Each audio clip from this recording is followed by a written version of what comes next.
Thank you for tuning in to tonight's game. Your game is coming up next. But here's some information from the Indiana High School Athletic Association.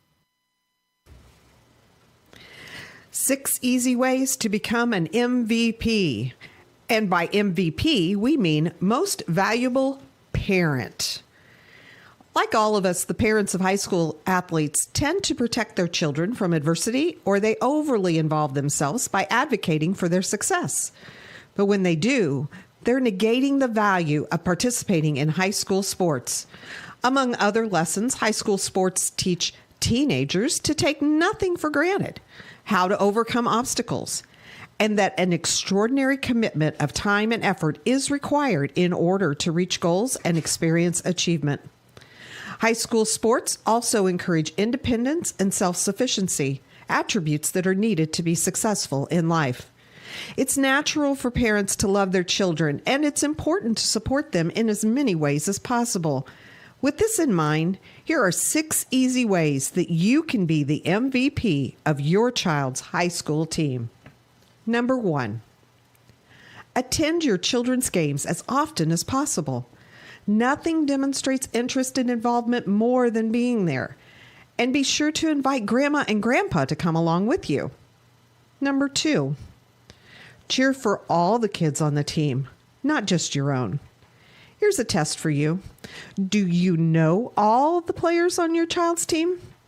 Could you say hello to them by their first name? Embracing the entire team is a great way to show that your interest is sincere.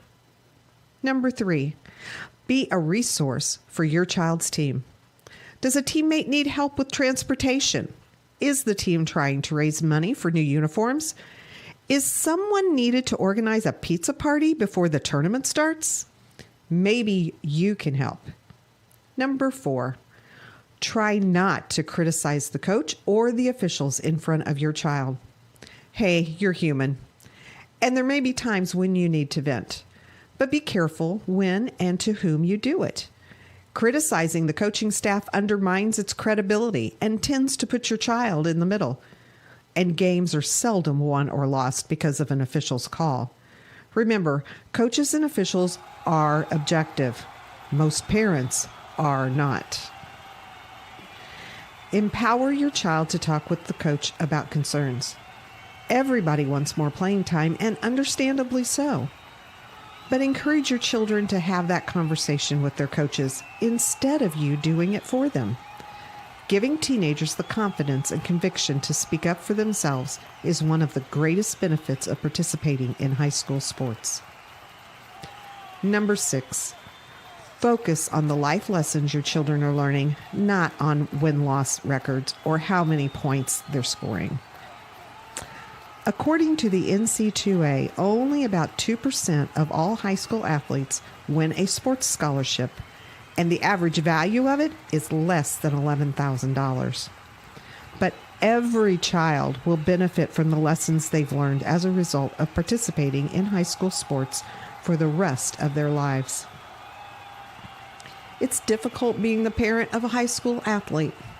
There's far more emotion and social pressure involved than is ideal. But if you follow these 6 pointers, not only will your children love and respect you, but so will their teammates and coaches. And you might even be named MVP. Thank you for your support of high school athletics in Indiana. Stay tuned now. The Indiana SRN game is next. Indiana SRN, where you're always in the game.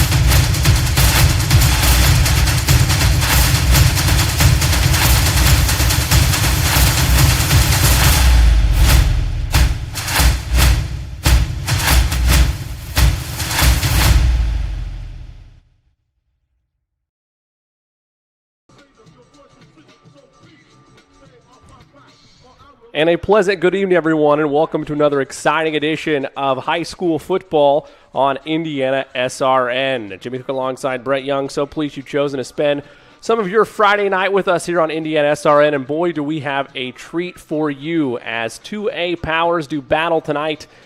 A Class 2A ranked matchup between the 5th-ranked Heritage Christian Eagles. The Eagles ranked as high as 3rd in the coaches poll, that 5th ranking coming from the AP poll, and the 10th-ranked Eastern Hancock Royals.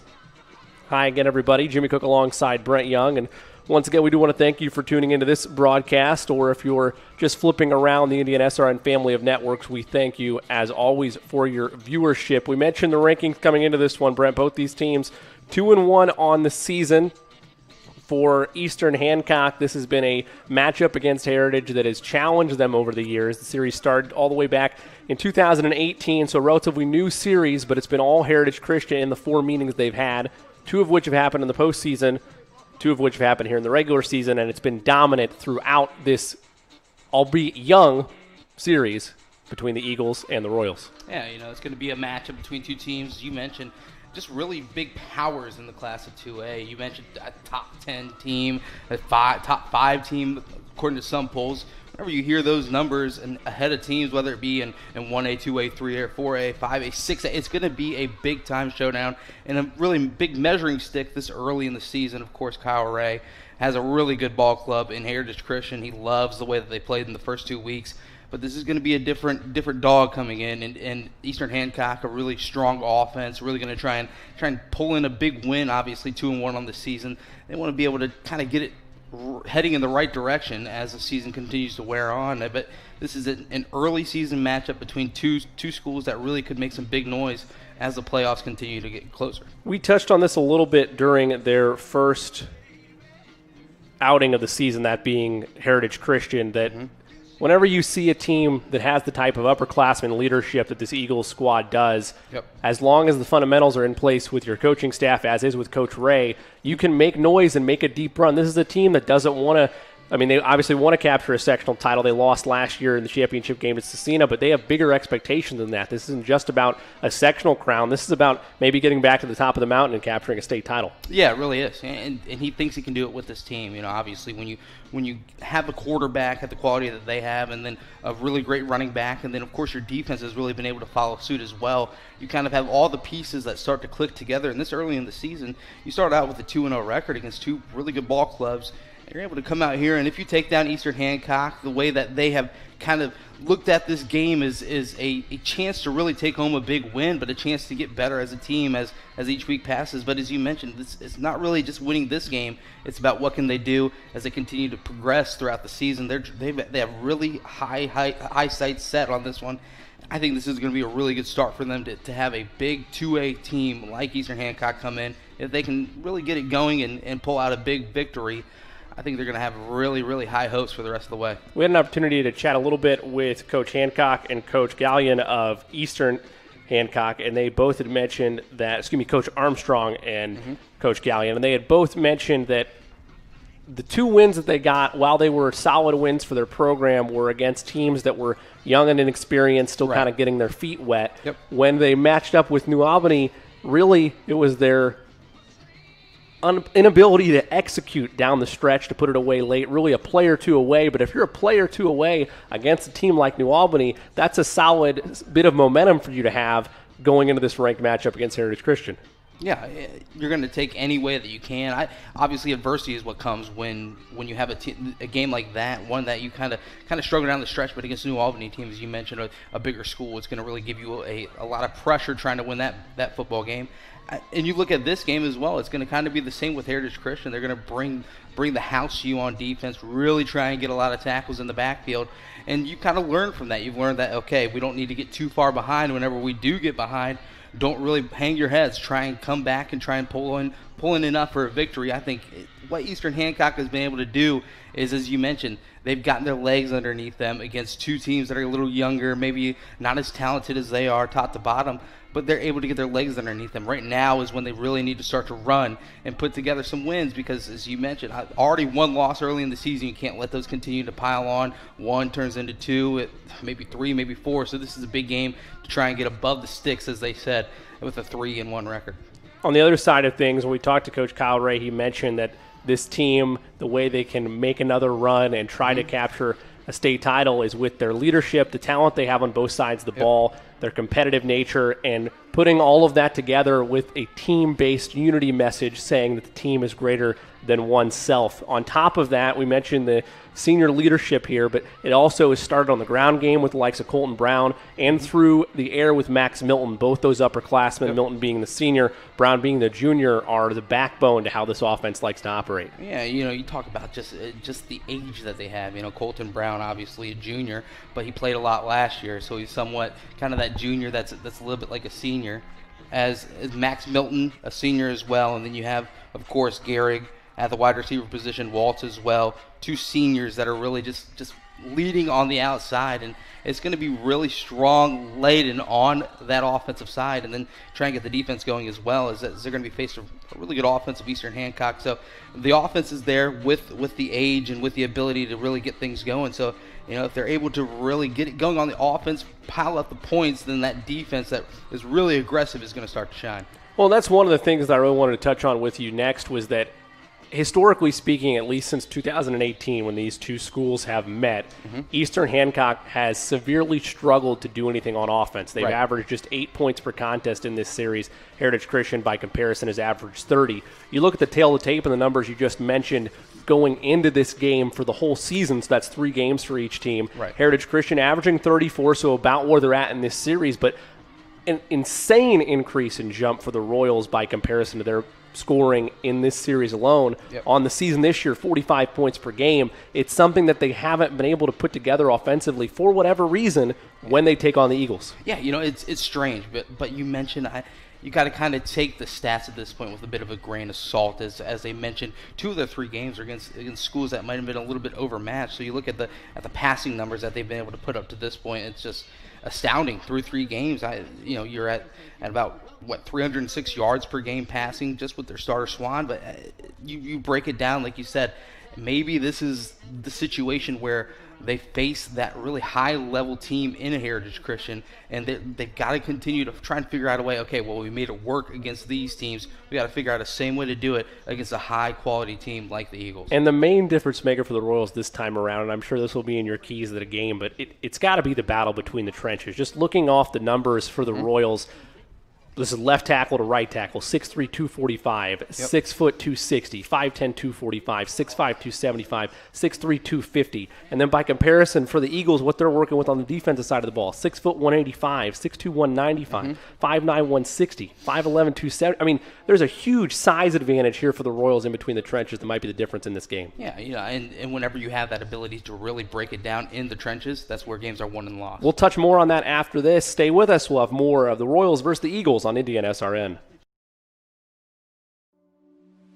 Can't get to a computer? Then we've got you covered. Just go to the Indiana SRN app and stay up to date with all of your favorite teams. You can watch live coverage or relive the experience with our on-demand service. Our family has been very happy working with Wallflower Pictures, because they make sure that I get the acting skills that I need in this industry and the education that I need. Wallflower Pictures supports UV's journey in the industry. They're very passionate about his growth, and they're very professional and attentive to our needs. And I truly believe in the projects I've worked on, like For the Boys and The Walk. We love working with Wallflower Pictures.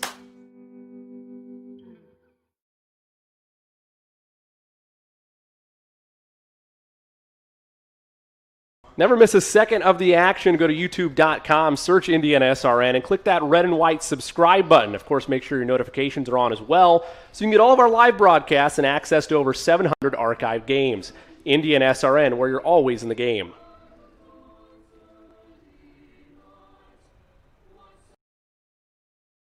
Can't make it to the game? We've got your back. Just go to www.indianasrn.org and tune in to all of the live action, or go to our on-demand service and relive your favorite moments. Life comes at you fast, so it's important to have some help along the way. Ah, my favorite patient.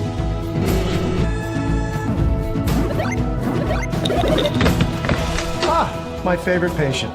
When the dust settles, it doesn't always end as anticipated. Embrace the journey and care for the ones around you. My favorite patient. For everything else and every stage in between, My favorite patient. Methodist Sports Medicine is here for you.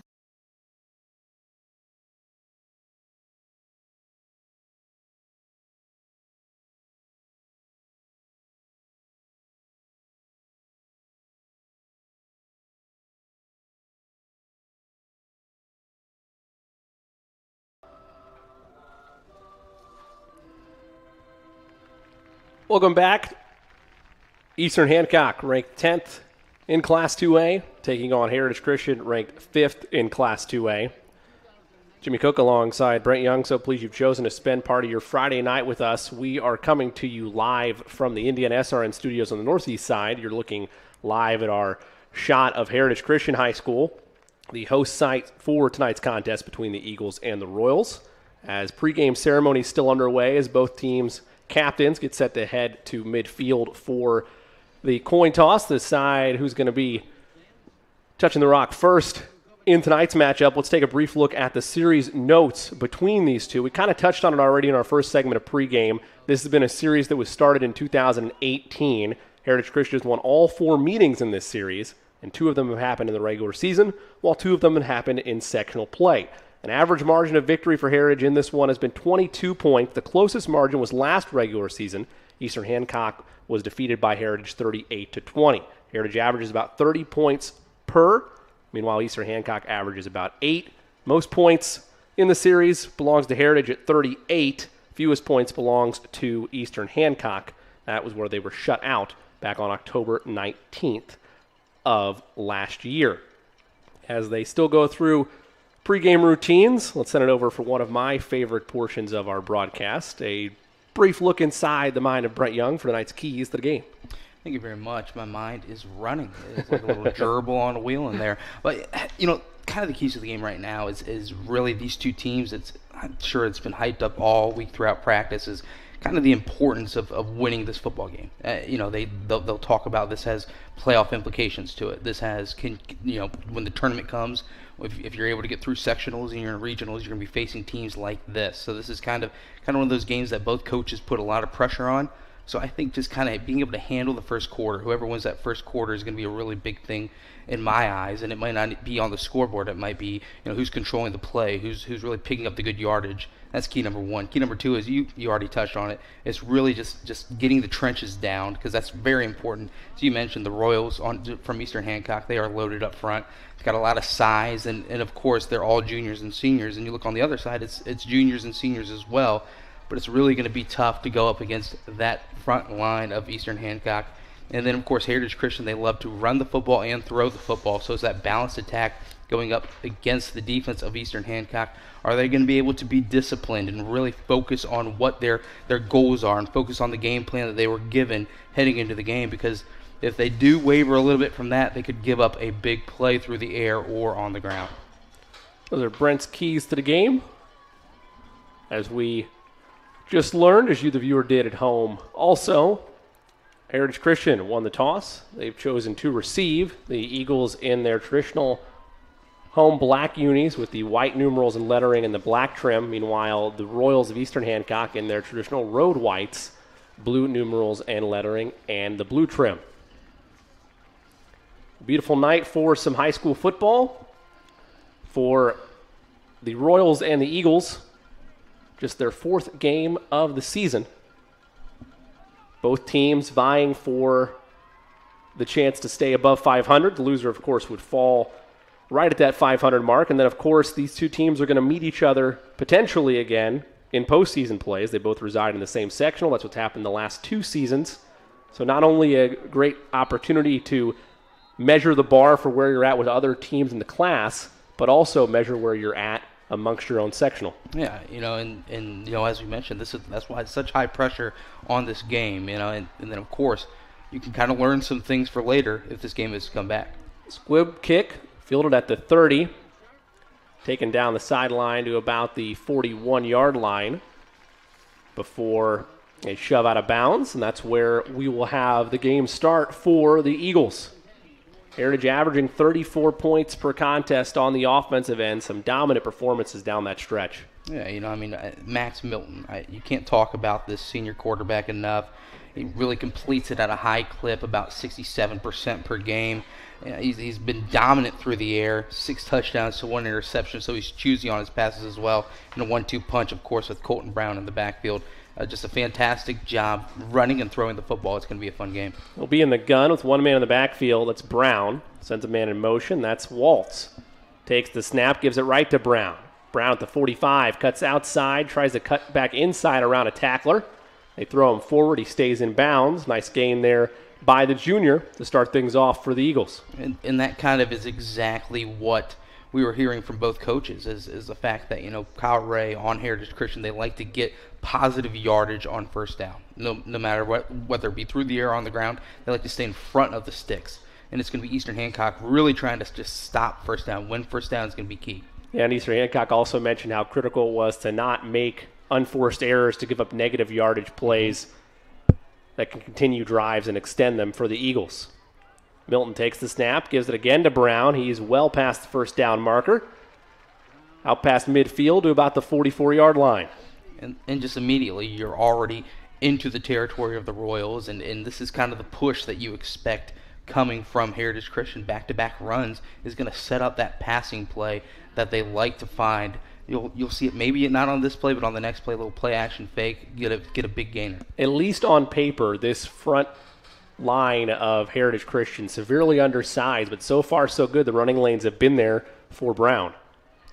They'll hand it off to him again. Brown will push and bully his way forward. It looked like it'd be a 3-yard gain, turns into a 7-yard carry. Bring up second and short to work with. Yeah, Jimmy, as you mentioned, he kind of just was really calm, really patient behind the line. Found the crease and just kind of looked like he maybe just backed his way into 6 or 7 yards. Just a good run on first down. They're really establishing what they need to do up in the trenches. And as Brett mentioned, anytime you might see play action utilized as well by the Eagles, they do like to mix it up, keep the defense guessing. 2 wide receivers to the top of your screen, 1 to the right. First time we've seen 2 men in the backfield for Milton. And he'll give it to Brown. Brown will try to cut back inside. He does to the 30. Finally tackled from behind at the 26-yard line. Just another huge gainer. If they continue to run the football like this, I believe, 4 straight runs, and they've already picked up 25, maybe 30 yards. Of course, it's going to head to a quick timeout. Yep, the Royals need to regroup. They'll call a timeout. We'll take one as well. 10:01 left to go in this first quarter. We're scoreless, but the Eagles are driving. You're watching Eagles football, powered by Indiana SRN. Can't get to a computer? Then we've got you covered. Just go to the Indiana SRN app and stay up to date with all of your favorite teams. You can watch live coverage or relive the experience with our on-demand service. Parents, do you like free food? Hike it on over to Prodigy Burger and Bar, where Monday is family night and kids eat free. Every day you can find daily specials featuring craft burgers, tacos, wings, and more. Prodigy is now playing the NFL Sunday Ticket on more than 25 TVs, so you won't miss a second of your favorite teams. Prodigy also caters, hosts private events, as well as dine and donates. Celebrate your school spirit with us at Prodigy Burger and Bar. More than just burgers, located in Clay Terrace in Carmel.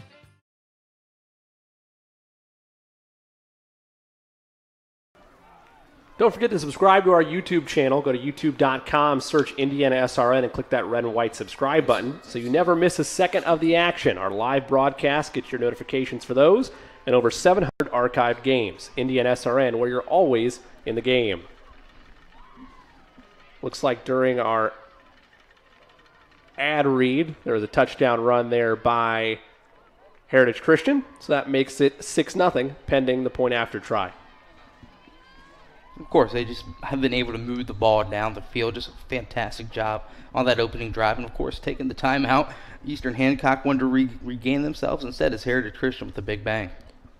Pretty much at will, the Eagles offensively there. Low snap. Good hold. Kick right down the middle. 7-0 Eagles with 9:53 left to go in the first quarter. Stay with us. More after this. You're watching Eagles football, powered by Indiana SRN. There's no greater anti-poverty measure than to give a person a job. That helps them start to change that trajectory. Morales Group is a full-service staffing company that provides temporary labor in the Indianapolis, Central Indiana market. It was a challenge that was given by my father. He wanted me to give back much more than I had been. Then I realized that when he said more, he wanted me to see how I could give more. And it wasn't just in money, but in time and in services. And that's how the Morales Group was created. I started off at Morales Group as an intern. I interned for 3 years before going on full-time staff here. What I love most about Morales Group is that big family aspect. I come from a big family in Mexico, and since the company is continuously growing, I feel like there's always a new member of the family that I get to know. We're willing to give. We're willing to serve others, and we're not expecting something in return. Come talk to us. We would love to work with you.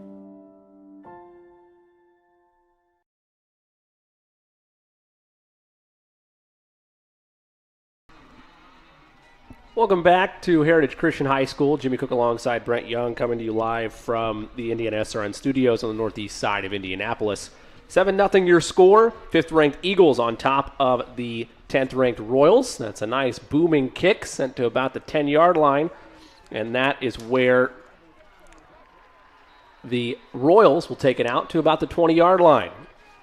You know, Jimmy, on that opening drive, Heritage Christian just really showed the reason why they've really been able to be this successful so far into the season. Just a heavy dose of the run. And as you can see, if it needs to come back down to it, it's going to be a giant bounce back through the pass. But right now, I don't even know if they need to go through the air that much the way that they've been able to push the football up the field. Yeah, anytime you're able to get the ground game rolling, if you're able to do it at ease and they can't stop you, at some point you just keep pounding it until they make adjustments to overcommit to the run. And then, like you said, that's where your play action or your screen pass or your long-distance throws come into play. A quick handoff there by Swan to Johnson. Gain of a yard, maybe 2 on the play. It'll bring up 2nd down. That's another area I'm interested in focusing on tonight, Brent, is that on the reverse side, because the Royals have had so much trouble scoring in this series, but tonight, for this meeting, they seem to have the size advantage on the line. Yeah. How easy is it going to be for them to get into their action? How easy is it going to be for them to run the ball, to find their proper passing lanes? Right. With 2nd and long, that immediately puts you behind the sticks. It's really going to be tough to come back from that. Well, it won't be a gain of 1. They'll say a loss of 1 on the play. Swan fires deep down the field, has a man overshot his receiver.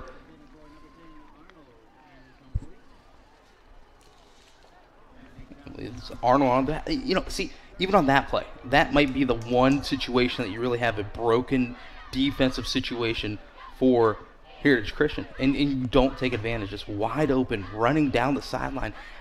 You got to be able to get those passes and make them complete. They were able to do it the first 3 weeks. Right there, they were a little bit too long. Yeah, it's Zach Arnold streaking down the field, unable to convert, so it'll be 3rd and 11.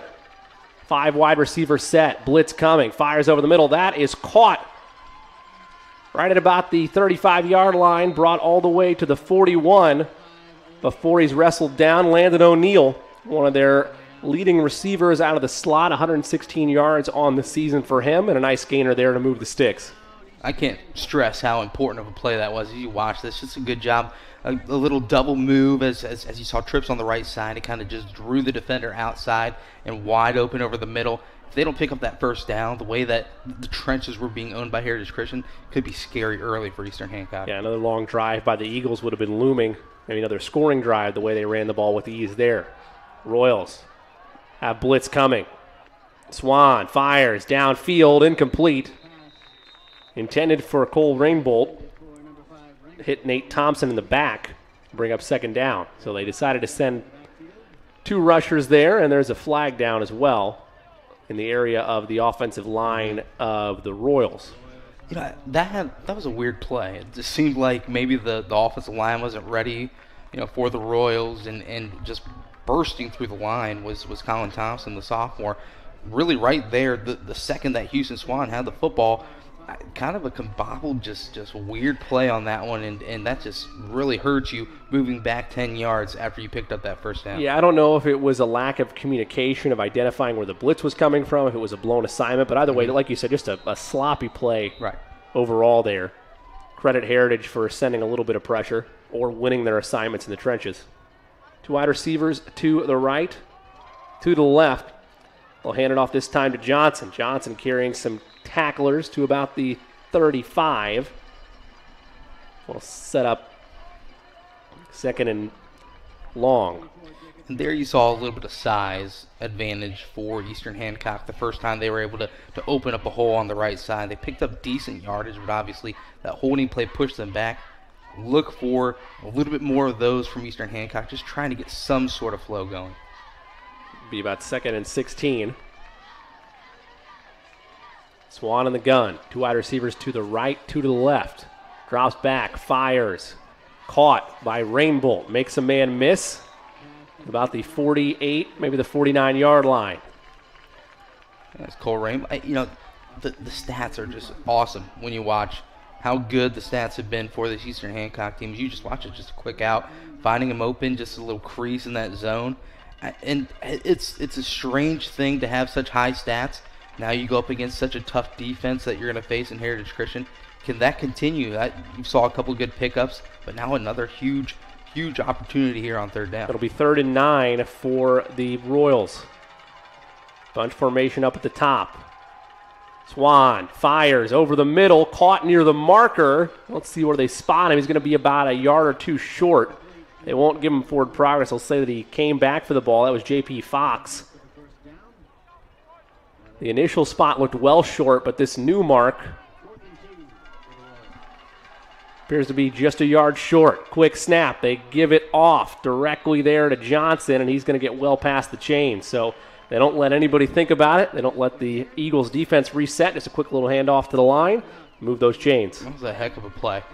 Just really, Heritage Christian thinks they really did a good job, holding them. Now it's a 4th down situation, but no hesitation at all. Eastern Hancock quick up to the line, picks up that yard and a half they needed, and now they move the chains, now pushing into Eagle territory. 1st and 10 from the 46. And the gun is Swan. Wide receiver split on either side. Takes the snap. Drop back. Looks downfield. Has a man caught for the touchdown. Zach Arnold, 46 yards for the score. And the Royals an extra point away from tying this up. And he completely makes up for it. The pass that Swan missed on that first play. Now he finally connects with Zach Arnold. The same just streak, getting behind the defense. You see the speed that this Eastern Hancock team has. Talking to Kyle Ray, as you mentioned, he just mentions how fast they are on offense. Going to be the best wide receivers, quarterback combo that they will face this year, one of them at least. And just really a great ball after he missed them early on the drive. There's the snap, hold, kick is good. We're tied at 7. The Royals average about 8 points per game in this series. No problem scoring so far with 6:10 left in the first. You're watching Eagles football powered by Indiana SRN. Can't make it to the game? We've got your back. Just go to www.indianasrn.org and tune in to all of the live action, or go to our on-demand service and relive your favorite moments. Life Centers offers love and compassion to all women and men who come through our 8 centers. The goal of this love and compassion is that we would not only save babies from abortion, but also transform lives and create families. The forms of this love and compassion are our services. All of our services are offered free of charge to our clients.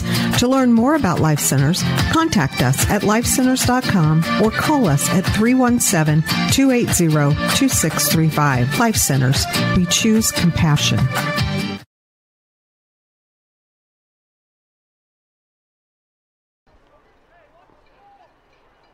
Make sure you're a part of every Indiana SRN broadcast. Go to youtube.com, search Indiana SRN, and click the subscribe button so you're always notified when we're on the air and have access to over 700 archived games. Indiana SRN, where you're always in the game. Jimmy Cook alongside Brent Young, 6:10 left to go in the first quarter. 10th-ranked Eastern Hancock, 5th-ranked Heritage Christian, all knotted up at 7 apiece. Eagles receive another short kick. This one's going to be taken by Schlamer, and he's going to take it all the way past midfield to the 45-yard line. Might be a small thing, but having, especially in high school football, having a kicker that can really boot you back and either get it into the end zone or really make it tough for you to return. Because right now, yet again, set up perfect spot for Heritage Christian to put together another scoring drive. That's just a tough situation right now for Eastern Hancock after they had another good drive themselves. Be 1st and 10 from the 46. Milton takes the snap, dumps it off to Waltz. Waltz bullying his way to the 28-yard line. Gain of 22 there. 12 there, excuse me. It'll bring up a fresh set of downs. Speaks to the depth that Heritage Christian has. They just can spread it around. Right there, we saw it on 1st down. Instead of running the football that they showed they can do, get it out in the flats quickly, and another great a little yak there for Waltz. Beauty. Big fan of the yak? I love the yak. Giant fan. 2 wide receivers up top of your screen, one to the bottom right. Delayed handoff there to Brown. And he'll push his way forward for a gain of about 5, maybe 6 there. Bring up 2nd and manageable. Now you're starting to see a little bit of the Eagles starting to mix in different action. They have dominated the run on their first drive, and now nice little balance of run and pass so far. Yep. And it's really one setting up the other as well. Because now you're going to keep them on their toes and make them think, okay, are they going to run the ball in this play, or will they send it through the air? As you saw right there, he was about two or 3 yards before he even got touched on that run. Milton. Brown in the backfield with him. Fakes the handoff, looks across the middle. That's caught by Thompson. Near the 10. Ball came out late. Was he down first? Let's see. Ooh. Wow. We call it a fumble. It is going to be a fumble recovered by the Royals. What a huge play by Eastern Hancock's defense. And what looked like another surefire scoring drive for Heritage Christian turns into a turnover. Let's take another look at this, Brent. Jimmy, we really don't see a great view on it, but it's one of those plays where it looks like he might not have had a possession. It looks like he was starting to gather it in and the ball was getting bobbled, but you know what? There's no instant replay in high school sports, so hey, that's going to be a fumble, giving it right back to Eastern Hancock. As you mentioned, that was going to be another scoring opportunity in the red zone. So now, deep in their own territory, the Royals will operate after they force the fumble. Swan in the gun, puts Johnson in motion to his other hip. Takes the snap, little quick screen pass, it's misread, and maybe thrown a little too far to the right by Swan, intended for J.P. Fox, and bring up 2nd down. It's modern day football. Let's run the ball by slinging it out quickly for a quick 4-yard gain. That time just overthrew the receiver on the outside, but I like the urgency and the way that this Eastern Hancock team is not letting Heritage Christian get comfortable defensively. You saw a couple of plays, they lost one, and then another holding penalty. But if you're quick with the snap and then quick with the decision, it's going to end up doing really good for them. 4 wide receivers, 2 spread on either side. Swan, another screen attempt, and that one in the dirt at the feet of Rainbolt. Bring up 3rd down, so they go to the screen attempts on 2 straight plays, and now you're set up with 3rd and long. Yeah, exactly. If you misfire on those quick jabs, you're not going to be able to land the hook. And right now you're sitting at a deep 3rd and 10 at your own 10-yard line. You don't want to do anything stupid here. So obviously you're going to look for maybe just try another one of those quick or maybe a draw up the middle. You don't want to turn the football over here after you were able to take it back. Swan splits 3 to his right, 1 to his left. Johnson in the backfield with him. Steps back, fires over the middle. That's caught for the 1st down and then some. Cole Rainbolt bails out the offense, and they move the chains all the way to the 29-yard line. Yeah, Doug Armstrong says, "Brent Young, who are you, man? We're gonna fire it over the middle of the field," and just a really good job as you see just 3 receivers up top, a little bit of a double move on the outside, and over the middle, just a great post, and the safety just hangs back. Safety needs to be aware, hey, they got to pick up a 1st down, so let me play right around this 10-yard, and don't get beat deep right there. He got beat up front. A good pickup, great pass. Yeah, Reed Gehrig just a tad late there. He makes the tackle.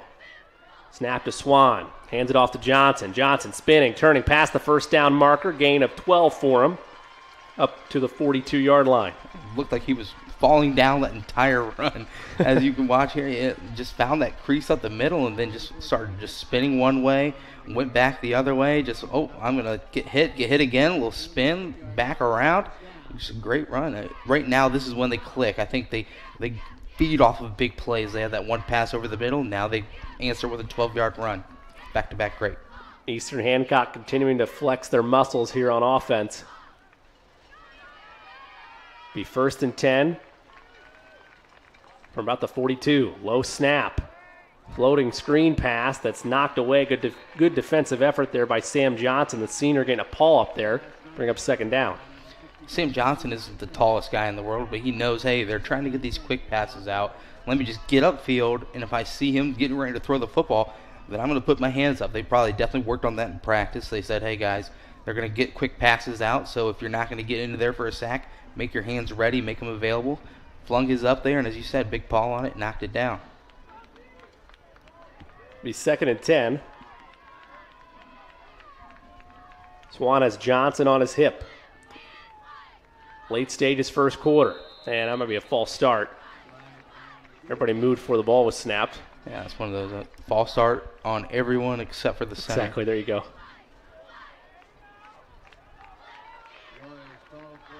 Which in those scenarios, I feel bad for the rest of the linemen because the center's not going to get in trouble. It's his job to snap the ball. No. That was on 2, guys. You guys went on 1. That was on 2 the whole way. But, right there again, you're moving the ball well. You're connecting on passing downs, and then all of a sudden you have that big run. You throw an incomplete pass, a good play on the batted line, and now you lose 5 yards in a penalty. So, it's like you take 2 steps forward and then a step back. And it's what Coach Armstrong and company mentioned to us is that you can't have negative plays like that that stall your drive or that extend the other team's drive. In this case, it's the former, and now you're at 2nd and 15. Yep. Swan, pressure coming, just has to throw it away, intended for his halfback, Jacob Johnson. Bring up 3rd and long. Well, we've seen them convert already a 3rd and 10 earlier in this drive, so tack on 5 yards. And what say you, Brent Young? We're a little further down the field, still in their own territory. Do you stay aggressive with the pass, or is this a run play that you hope develops into something? I do think I stay aggressive. I was wrong the first time, so maybe a little reverse psychology. I do think that they go deep and find someone at the sticks, and if they complete it again, it'll be another 1st down. 3 wide receivers to the left, 1 to the top of your screen. Swan rolls, fires, blocked at the line. Nice play there by the front 4 of Heritage Christian. I believe that was Colin Thompson that got his paws on it.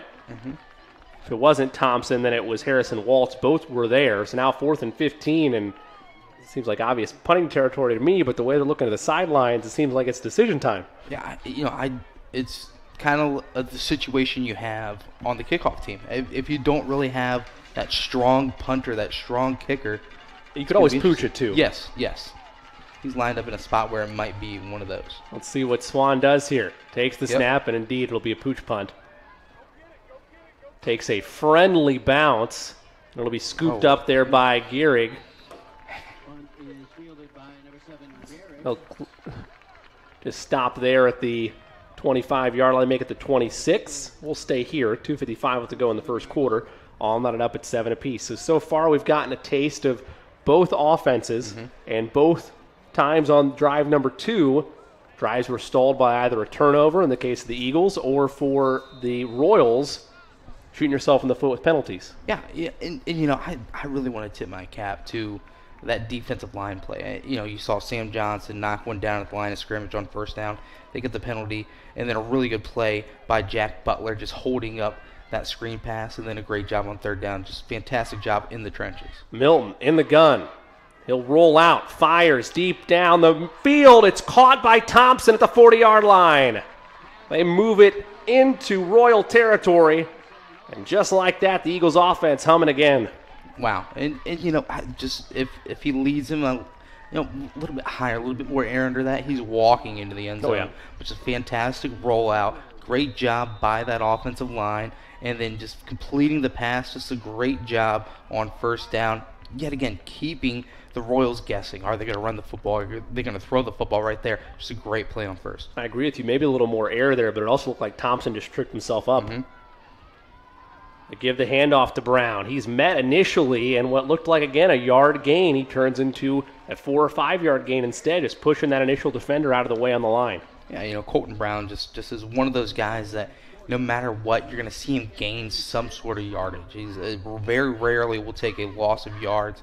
He's going to hesitate. He's going to wait behind his offensive line, and he's going to find a crease. He's not going to be someone that runs into danger if danger's there. Gehrig at the top of your screen, to the bottom of your screen is Sharp. Royals show blitz. Quick pass. Milton fires to Gehrig. Make that Sharp rather incomplete. Just a little low on the pass, but it looked like he had to get that one out quickly. It kind of seemed like it was maybe a bit of a dump or like a quick pass. The offensive line kind of went down right away, kind of chop away the defensive line from coming through. But, just a little short, but it looked like he was heavily guarded as well. It could have been an interception situation, so no harm, no foul. You move on, 3rd and short. With 1:51 to go here in this first quarter.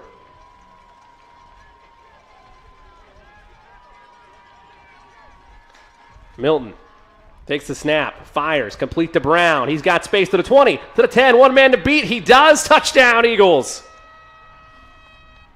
Wow. No back set. You put your stud wide receiver, stud running back out at wide receiver. You say, let's get you some space outside to work and just run that ball in. It's kind of just a blown coverage maybe. No one there on Brown within 10 yards. That just easy waltz into the end zone. That's going to be a touchdown every time. And how about the block by Sharp there? Yeah. Sealed that edge defender that was coming in to close, and then at that point you just have one man to beat. Exactly. And if in wide open space like that, there's not going to be many defensive backs that can bring down Colton Brown. And I think half of it probably, Brent, is the fact that you mentioned they're keeping them guessing. They had the wrong personnel or the wrong defense set up there because they felt like at 3rd and short it might be something maybe towards the middle or where the receivers were involved. Instead, they used Brown as a decoy as the PAT's up and in and turns to a touchdown. Touchdown, and that's what you needed. It seemed like Heritage, that opening drive was huge. After that, they really needed another bounce back like that drive. We'll step away late stages first quarter. Eagles by 7 on Indiana SRN. Can't get to a computer? Then we've got you covered. Just go to the Indiana SRN app and stay up to date with all of your favorite teams. You can watch live coverage or relive the experience with our on-demand service. Bertner Electric Incorporated has been proudly serving our residential and commercial customers with quality electrical repair for over 33 years. We are fully licensed and insured in electrical wiring and electrician service packages. You'll receive a competitive assessment, whether you're a homeowner or a business owner, first-time or long-time customer. We offer free estimates for any new project. Call our licensed and experienced electricians today.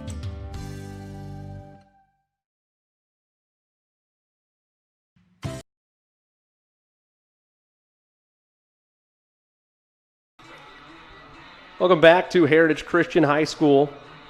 Jimmy Cook alongside Brent Young. Thank you so much again for taking the time to watch some high school football on a Friday night. The 5th-ranked Eagles on top of the 10th-ranked Royals, 14-7, off of the nice, we'll call it a 20-yard touchdown pass from Milton to Brown to give them the lead. And the best part of it all is they didn't give up any points on that fumble the previous drive, so right back where they want to be in the driver's seat. Solid return there by Cole Rainbolt. Gets it past the 25 to about the 28-yard line. Called to 29 officially, and so now for the 3rd time tonight, we take a look at the Royals' offense. Yeah, and they just got to kind of find the right plays because they have had the ability to move the football down the field.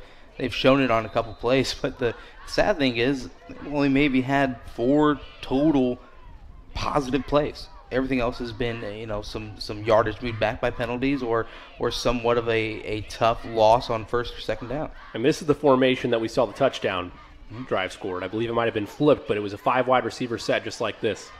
Swan steps back. This one just a little bit of a screen. It'll be turned into more at the 50. To the 40, cutting it back is Arnold all the way to the, we'll call it the 37-yard line. So it looked like it was just going to be a first down gain. And instead, the Royals across midfield to take another look. And you watch this, a little whoop. Well, you're going to take it on the outside, thinking it was going over the middle, and then it cut back.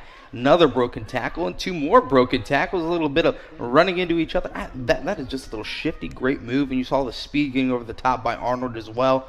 I think they're going to look at him a lot more, as you see. A little 4 on the outside, as you mentioned, 1 down here. And that time he used the sideline against the Eagles. Fakely was going to go out of bounds. This time just a quick pass. It's going to walk into the end zone. Cole Rainbolt, the touchdown. They had him on a quick slant, and after that, it was good night. Chance to tie it up with the PAT. And I want to reiterate what Kyle Ray said as we watch this replay. If you go to that inside receiver, that's intercepted by 2 different players. You go on that receiver that's 1 outside of him, he's going to take it to the zone. And exactly what he did and what Kyle Ray said. I'm going to say it. Their quarterback and wide receivers will probably be the best we will face all season. This is we've seen it here. Just really big plays, back-to-back huge plays already in the end zone. Almost blocked. The Eagles almost got a paw on it. We're tied at 14 with 1:03 left to go in the first. Stay with us. You're watching Eagles football, powered by Indiana SRN. Make it to the game? We've got your back. Just go to www.indianasrn.org and tune in to all of the live action, or go to our on-demand service and relive your favorite moments. Your home and office make up a big part of your world. Sometimes trying to manage it all on your own can make you feel like you have the weight of the world on your shoulders. And when the weight of the world is on your shoulders, you need a strong back or two to come to your rescue and haul your stress away. You need the College Hunks. Whether it's time to clear some space for new memories, to reinvent the room around you, or to simply pack up and move into a fresh new beginning, you can count on the Hunks to bear your burden so you don't have to. Let us move you today.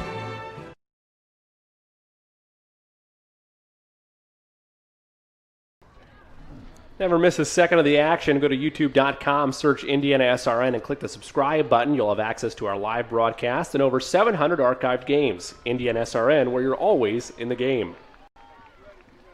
Back at Heritage Christian High School, Jimmy Cook and Brett Young coming to you from the Indiana SRN studios on the northeast side of Indianapolis. Tied at 14 in a battle of 2 top 10 Class 2A foes, and so far we've got a slugfest, Brett. We do, and it's a slugfest, but they're both taking haymakers. It's some big plays on both sides. You saw the ability to run the football for Heritage Christian, and then of course the ability for Eastern Hancock, just some tricky formations, getting players out on islands and just using speed. It's been a really entertaining ball game. Only not even 1 full quarter in. It'll be booted to the 28-yard line on a bounce, spinning and turning for extra yardage there was Schlamer. And he'll get to the 45-yard line, so almost the second consecutive kick return taken past midfield. The Royal was able to collapse in and keep them on the other side of the 50, but again, great field position for the Eagles to open up their 4th drive tonight. And I want to talk about the wide receiving ability of Colton Brown. Only 2 catches coming into this game, but for 46 yards and a touchdown, he added another catch, another touchdown, another 20-plus yard gain. Impressive. It's been fun to see Brown go to work. They'll go to him again, trying to find the outside. His own lineman almost took him out. He's at the 50.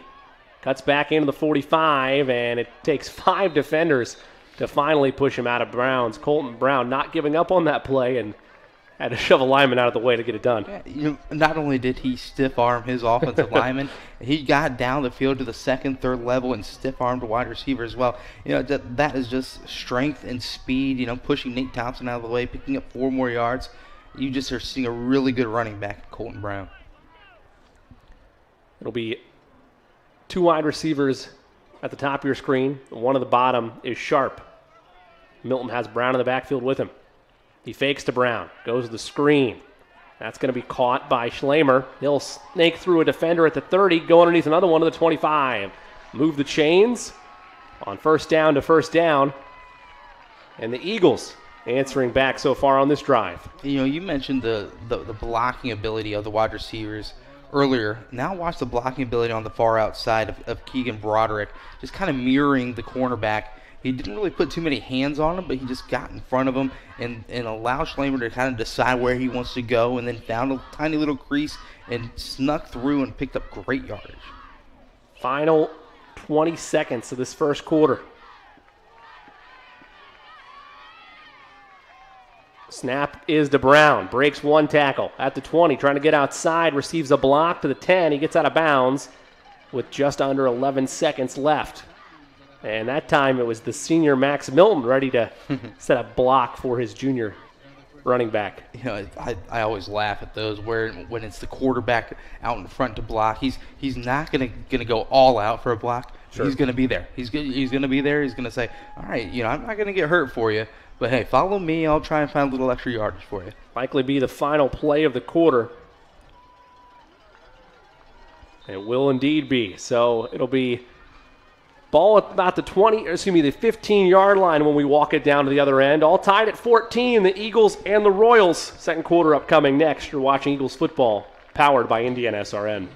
Make it to the game? We've got your back. Just go to www.indianasrn.org and tune in to all of the live action, or go to our on-demand service and relive your favorite moments. Hello, my name is Sean Kroll, and I've been a part of the Indiana SRN family for the last 9 years. Last year, we streamed a record 326 sporting events around Central Indiana. All the other guys broadcast basketball and football, but we at Indiana SRN also air volleyball, softball, baseball, and even golf. But we need your help. To continue our mission, please help us by contacting Coach at indianasrn.org. Indiana SRN, where you're always in the game.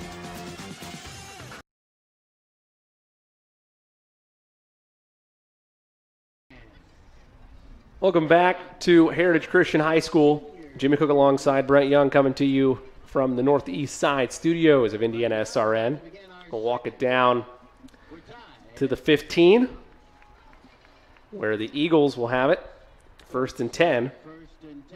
Trying to make it 3 out of 4 drives with a touchdown. You know, that one drive that they didn't get into the end zone is, you know, I'm going to continuously think about that play. If reviewed, it might have been ruled incomplete. But either way, it was a turnover, but they were still moving the football, getting ready to set up right at the 10-yard line. The only real defensive stop we've seen tonight. Milton fires corner of the end zone. Is that caught? No, could not get the foot down. I don't know about that. Give it to him. We get one more look at that one. Gehrig on the far corner. Let's take a look, Brent. You be the judge here. Yeah, it's a simple Baker Mayfield to Odell Beckham Jr. Ooh, I'm giving that to him. I'm going to give it to him. I appreciate you giving it to him, but I think the toe was in the white. I think so too. Missed it. But you know, in a sport like this, to control football, it the way he did, I agree. At this age level, a phenomenal catch. But yeah, good play, good call. Bring up 2nd down. Milton gives to Brown, trying to cut it inside. It's snuffed out easily there. Good read by Jacob Johnson, the linebacker in this case, but the running back counterpart on the other side, able to sniff that one out. Set up 3rd down. That's the first time that you've really seen the Royals be disciplined and kind of follow through. You just saw a great job, a little bit of pursuit from behind, just knowing that, hey, this is going to be one of those zoned onto the outside, read by Brown that they've run numerous times, just sniffing it out from behind and being able to take them down in the backfield or gain it short. So bring up 3rd down. 3rd and medium, roughly. Milton looks left, fires, overthrew his intended target. Looked for Reed Gehrig, and now it's 4th down. Now, interesting decision here. I don't know how strong the leg is. Looks like they might try and field goal, but I think the way that it's been high scoring, a flag is starting actually. And if that moves them back, then I'm rethinking everything. Wow, they're going to take it. So interesting, yeah. So I think they were thinking that if they don't pick this up, they're going to go for it on 4th. So let's make it 3rd down and 20, and then make you really think about it if you don't pick up that first. See, that's the two schools of thought, right? The one thought is okay, you lose the down, now it's 4th down.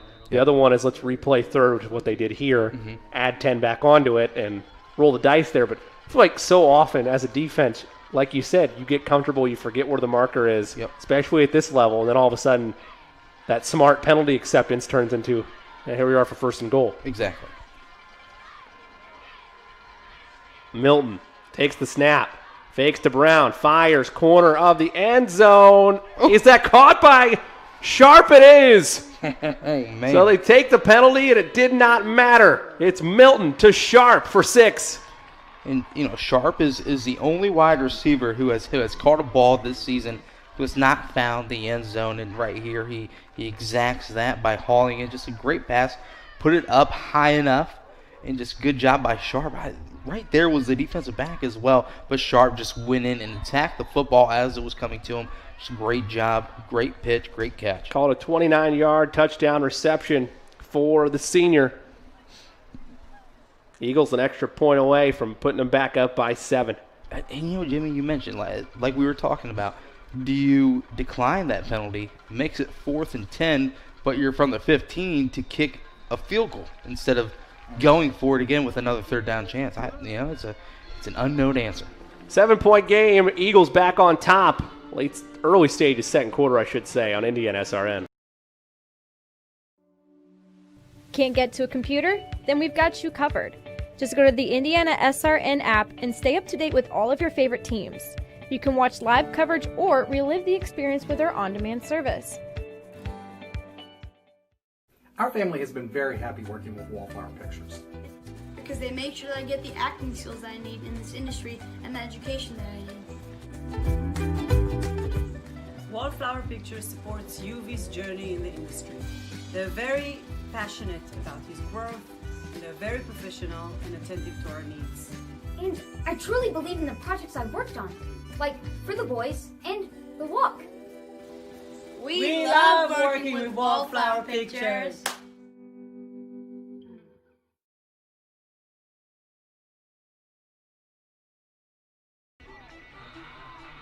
Never miss a second of the action. Go to youtube.com, search Indiana SRN, and click the red and white subscribe button.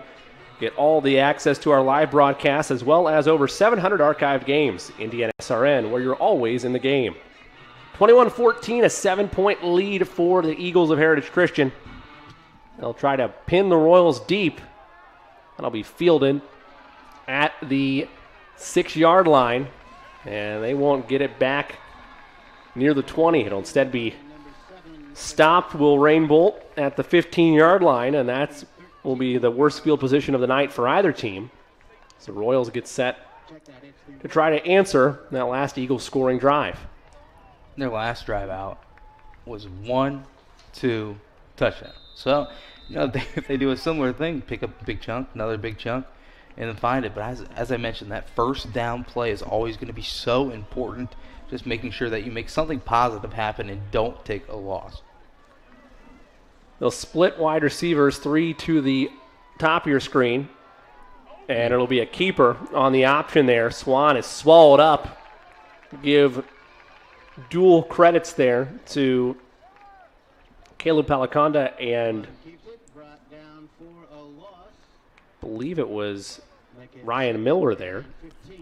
Yeah, Colin Thompson rather, and Ryan Miller. Just an all-out blitz. Just they brought out, it looked like 6 people through the line. Yeah, that's just a tough decision. You could hand it off there and lose 1. Instead, you keep it and you lose 5. Bring up 2nd and long. We've seen Eastern Hancock in these long-distance situations already tonight. We've answered the bell accordingly. Juan steps up, and he's going to just tuck it and run. Pick up a couple. Bring him back to near the original line of scrimmage for 3rd and 10. So he weighed his options there and then just decided to take off with it. Knew he wasn't going to be able to run away with it, but at least get a little bit of yardage. He's not a massive threat running the football. Only, 48 yards on the season, but on 15 carries. So, a lot of sacks involved in there as well. But smart decision to pick up something. Swan in the gun. Takes the snap, scrambles, flag in the backfield, likely be a holding call. Pass was incomplete. I tell you what, Colin Thompson is just dominating the line of scrimmage. He's constantly in the backfield and just right there, burst through, had to get help from the running back, and it is a holding call. If he continues that, it's going to be very tough for Eastern Hancock to complete those passes like they have. You know, one of the bigger bodies on the defensive line for the Eagles, second only to Eddie Leverage, win at 275. But again, we mentioned, at least on paper, pun very much intended, the scales tipped to the favor of the Royals. This, one of their bigger teams in the trenches we've seen in quite some time. Here again, it's another pooch punt situation, and if I'm Heritage, I'm pulling someone back. It will be booted. Take a drop out of bounds at about the 39-yard line. So that time, no need for the Eagles to have anybody back as it rode the sideline before it rolled out. And not a bad decision there by the Royals. Of course, you can't roll the dice there deep in your own territory with how this offense runs. But at the same time, only being able to pin them to their own 41 still isn't. It's a rock and a hard place for them to be in the way the Eagles offense is run tonight. Yeah, it really is. Yeah, right now you want to take anything you can. And that was actually not a bad punt. I mean, no. It's going to put you in a situation now, yes, you have to step it up on defense, which you haven't really been able to do other than that one fumble. But you really got to put a little bit of trust. It looks like they're going to try and go with the run again. Wow. Milton gives to Brown, goes right up the middle, past the first down marker, across midfield to about the 48-yard line of the Royals. Jimmy, I don't know if you've noticed. Look at this. 2 down linemen, and then they do have 2 standing defensive ends. And then their linebackers are about 3 or 4 yards behind, and only 2 of them. So you're playing with 6 men up front to battle against the 7 that they have on Heritage Christian's side for that middle run game. It's just going to be tough. And once again, your guy Colin Thompson getting around the initial defender and then laying a block in the secondary to kind of spring loose Brown. Timeout will be taken by the Royals. They don't like what's happening. We'll take one as well. 9:18 left to go. 21-14. Eagles here in the first half on Indiana SRN. There's no greater anti-poverty measure than to give a person a job. That helps them start to change that trajectory. Morales Group is a full-service staffing company that provides temporary labor in the Indianapolis, Central Indiana market. It was a challenge that was given by my father. He wanted me to give back much more than I had been. Then I realized that when he said more, he wanted me to see how I could give more. And it wasn't just in money, but in time and in services. And that's how the Morales Group was created. I started off at Morales Group as an intern. I interned for 3 years before going on full-time staff here. What I love most about Morales Group is that big family aspect. I come from a big family in Mexico, and since the company is continuously growing, I feel like there's always a new member of the family that I get to know. We're willing to give. We're willing to serve others, and we're not expecting something in return. Come talk to us. We would love to work with you.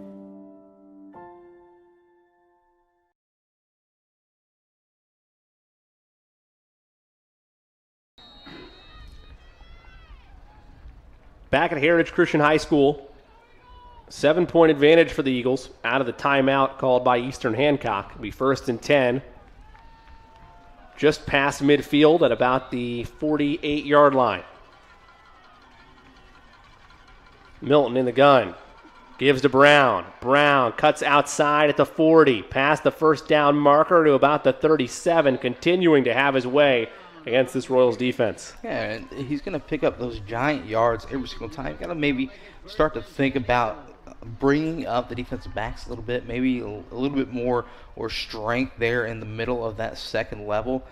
Because right now he's basically owning the line of scrimmage with his tackles on both sides, and then finding one crease and then taking it to the second, and then finding the third level. It's going to be like that the entire night unless a little bit of adjustments by Eastern Hancock. Milton will be in the gun. Hands off to Brown. Again, he's going to try to get to the edge. Now cuts it back inside. Gain of a couple there. Bring up 2nd down. That one was completely Eastern Hancock thinking run the entire time. And Heritage Christian has them exactly where they want them with a huge play action. It's going to be wide open if they decide to go with that look. With 2nd and 8, now maybe now maybe Eastern Hancock starting to think, okay, maybe that's going to be coming our way. So, but a great job with the balanced attack, really keeping this Royals ball team on their toes. They've done a great job of that all night, but particularly on this drive, as you mentioned there, Brent. It'd be 2nd and 8, and I believe the Eagles moved early. That'll bump them back. Last thing you want, if you're the Eagles, is to stall a drive that could put you up 2 scores by careless penalties. Yeah, and it becomes a situation where, the clock is finally starting to move a little bit quicker, keeping on the ground, picking up first downs, not really quite the variety of the huge plays that both sides are making back to back to back. So you're starting to maybe try to find a little bit of a rhythm on offense, and then one penalty like that could completely throw you off your rhythm and now completely be a bit of a drive stopper. So the 2nd and 13 is a big play. Yeah, critical moment in this ball game. Milton in the gun. Brown back there with him. Fakes the handoff. It's a slant pattern. That's caught past the first down marker. Give the credit there to Nate Thompson, the senior, making a big play to move the sticks and continue to extend this drive. And Jimmy, you can tell this is a play that they practice a lot. They're going to say, listen, we're going to go with this. I'm going to hit you right on that slant over the middle. The second that middle linebacker comes up a little bit on the play action fake, you're going to be wide open. I'm going to fire it to you. They've run it a lot, and they've picked up great yardage in the first down. Wes Kane was there in coverage. Milton hands off to Brown. Brown spinning, turning, continuing to turn the legs for a couple extra yards. He's been phenomenal so far tonight, as has been the case most nights this season for the Eagles. Balance, balance, balance, balance. And right there you saw Tyler Spear of Eastern Hancock a little bit closer to the line, a little bit more decisive. Hey, this is going to be a run. Yet again, it's going to set you up for a tough situation if they do go with the play action pass. Wide receiver at the bottom of your screen is Garrick. Sharps up top. Give it to Brown again. He'll get close to that marker. Try to move the chains. And Jimmy, it's starting to feel like one of those games where if one of these teams just continues to score and has the ability to move the chains and get into the red zone and then find the end zone, it's going to be very, very tough for the opposing defense to try and stop that. And Heritage figured it out. Right now, Eastern Hancock has not. And somebody's going to have to make that stop, like you mentioned, and the Royals did that on that forced fumble early in the first quarter. They weren't able to get points out of it, and that's been the only whisper of a stop they've had. Give us to Brown. Brown is kind of swallowed up, but I believe he's going to have the first down yardage. If he did it initially, he absolutely did on that second effort. Yeah, he did. And that's what we mentioned with Brown. We saw a run in the first quarter where he kind of just looked like he was boxing out, like he was playing basketball. All of a sudden, was able to pick up another additional 3 or 4 yards. Did the same thing there. Was bottled up, a little bit of spin, used his keister, found a little extra yardage, and pushed the line a couple more yards to pick up the first. What, if any, adjustments does Eastern Hancock need to be able to do off the fly here? Not using the timeouts, but communication that's happening on the line within the secondary. I want blitz. I want pressure at the line of scrimmage. They haven't been able to really get that until now. They will send the house there. Milton try to throw it over the middle. A little bit of contact there made between Riggs and the intended receiver and Waltz. They'll say it was incidental contact, I believe. And they'll bring up second down. That's the first time they really brought pressure. They go with that 4-man front with the 2 standing, defensive ends. And what you get with standing defensive ends is they're going to be able to hold their ground, but they're not going to be able to fire off and get into the backfield. So when you are able to rush players from the second level like you did there, you're going to get a little bit movement by Milton. Make him make a quick decision right there, overthrow his receiver. Be 2nd and 10. They give it to Brown. Brown goes inside, then cuts outside, continuing to carry bodies with him along his warpath. Man, a little truck stick at the end of that one. Be 3rd and manageable. I like that. Colton Brown running angry. just a strong finish to every run, it seems like. And that one right there just lowered his shoulder and fell forward. Falling forward is huge for running backs.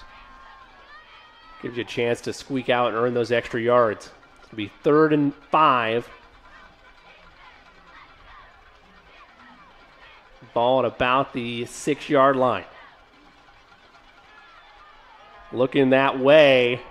Intended for Sharp. A little bit of hand grabbing there between Sharp and Smith. That'll be 4th down and 1-score lead right now.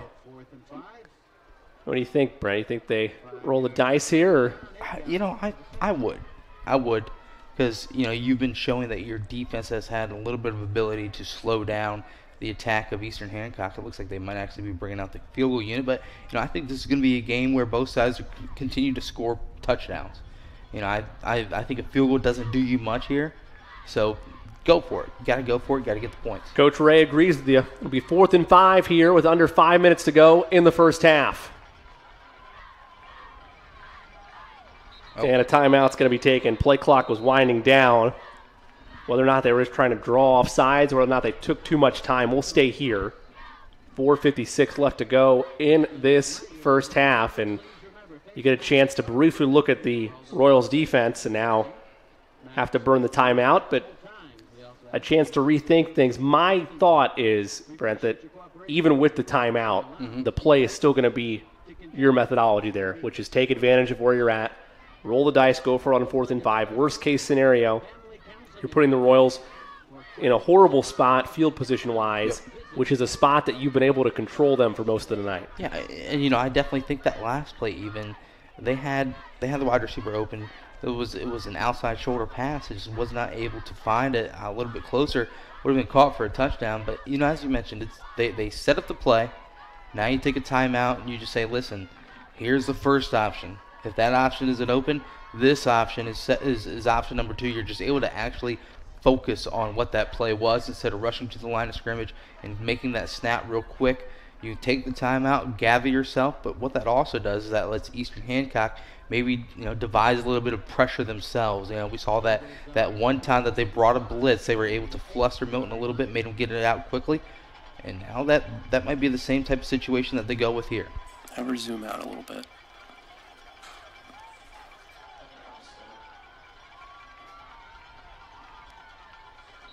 So it'll be 4th and 5. Sharp's there on the top of your screen. That's how they scored earlier.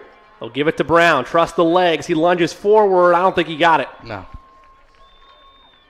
The extra effort was close, but I believe the Royals defense held true. And indeed they did. It'll be a turnover on downs. The Eagles decide to riverboat it, and it cost them. But again, the cost is the Royals needing to go roughly 95 yards in 4:50 to tie this game before halftime. I get the play call, but I don't love the play call. The entire drive, Colton Brown has done a great job picking up extra yardage, really just pushing forward and gaining what he needs to gain. But right there, you got to put the ball in the air. It's 4th and 5, but you're on the 7-yard line. You got to go with your best play to just pick up that yardage. And one of the areas they scored earlier was allowing the run to be an extension of the passing game when they instead utilized that quick pass to Brown, and he ran it himself. This time you go with the direct handoff, and it's immediately sniffed out. Much harder, particularly that's where the size advantage goes back in favor of the Royals, because even if the schematics are in favor of the Eagles, the size battle there, it's just a chance to run right up the middle, try to get the yardage, and the size and the execution there wins out for Eastern Hancock. And as you also mentioned, though, you push Eastern Hancock back. So it's kind of as if not really too much of a loss if you were going for it on 4th and 5 at your, at Eastern Hancock's 45-yard line. So not really too much harm. You're just already pinning them back deep. Swan, miscommunication there. It looked like he was headed for O'Neal there, but either O'Neal slipping on the route or just bad placement initially there by Swan makes it, in the blink of an eye, 3rd down. And then broken record again, Colin Thompson in the backfield, putting the pressure on, making Swan a little bit uncomfortable. And, you look at Colin Thompson, 5'11", 220, but the best thing, sophomore. This guy He's already producing at a high level, only in game number 3 of his sophomore year. 3rd and 8 from the 17. A shot deep downfield is picked off. Picked off and intercepted by Zach Schlamer right at around midfield. And now it'll be the Eagles with 4 minutes to play with for some more points on the board. And defense turns into the wide receiver on this play, as you see. Just backpedaling, now runs into like he's running a route and just finds the ball at its highest point. Just a situation where Swan might have had his man if he would have put more air underneath it, but you're asking, Swan to throw the football 45, 50 yards to complete that pass. But either way, kind of like a long punt. You don't really have too much of a punt team, so now you just rely on your defense to get another stop. They'll need another stop in a hurry. Can't afford to give the Eagles any more points in this first half. Milton, he'll drop back to pass, fires over the middle. That's going to be caught by Gehrig. One man to beat. He has a blocker in front of him. Gehrig high steps into the end zone. Touchdown, Eagles. He turned and he said, "Listen, Gary and Sharp, I need you to pick up one block." And then Gary and Sharp said, No. You're going to make it. Just go ahead." And then that's when the high step happened. That's when they got across that goal line for the score. What beautiful execution there. Milton right over the middle and got caught up there in coverage that Rainbolt. You mentioned how critical that block was going to be by Gehrig. And now the PAT to try to make it a clean 2-touchdown lead. Good snap, good hold, kick right down Broadway. 3:50 left to go in this first half. All Eagles in this second quarter. They lead at 28-14 on Indiana SRN. Can't make it to the game? We've got your back. Just go to www.indianasrn.org and tune in to all of the live action, or go to our on-demand service and relive your favorite moments. Life comes at you fast, so it's important to have some help along the way. Ah, my favorite patient.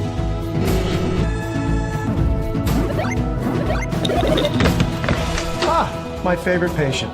When the dust settles, it doesn't always end as anticipated. Embrace the journey and care for the ones around you. My favorite patient. For everything else and every stage in between, my favorite patient. Methodist Sports Medicine is here for you.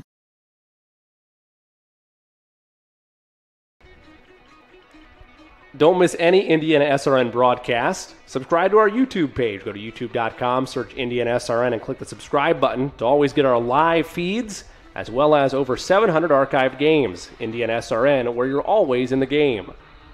Under 4 minutes to play in the first half. The 5th-ranked Eagles of Heritage Christian on top of the 10th-ranked Royals of Eastern Hancock in this Class 2A battle, 28-14. Should be noted that the Eagles did receive the opening kickoff, so Royals in need of 2 scores, but if you can get just one, they'll have the ability to possess the ball to start the second half and a whole new ball game for you. Yeah, and the way that they've been able to do it is just really having a heavy dose of the run and the pass is what Heritage Christian has been known for, what they've shown so far tonight. And wow, actually now a decent little run back, but right now, Jimmy, this is time. Eastern Hancock, even if they don't get the ball into the end zone, they need to put something together, give their offense a little semblance of life, give them a little zest, maybe a first down or two, make them feel good. Something to get the confidence going. Exactly. Heading into the second half, if you let Heritage Christian know, hey, we can strike and score on any play, that's not a good recipe heading into the second half. It'll be a long night for you if that is the case. Swan will have 3 wide receivers and a flag late.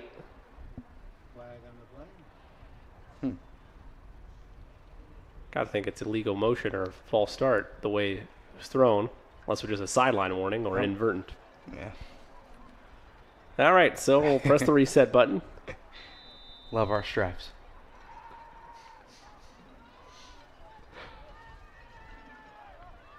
Swan takes the snap. Quick pass to Taken by Rainbolt, makes a man miss, spinning and turning. He's finally thrown down past the 35-yard line, about the 37.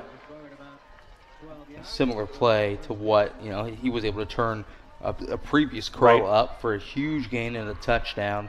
On that one, just a good job. You can tell he's shifty. You can tell, him as well as his other wide receivers, especially Zach Arnold, have some speed to them. They can catch the ball and they can get some yardage afterwards. Zoom out. Here's that, of course, 4 wide on one side. 3 and 1. Wow.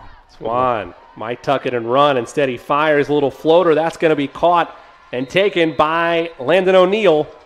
Forced out of bounds. Little late throw on the floater there by Swan, able to draw the defense in just enough to spring O'Neill free. I'll move the chains. Yeah, both sides just have a plethora of wide receivers that they can go to.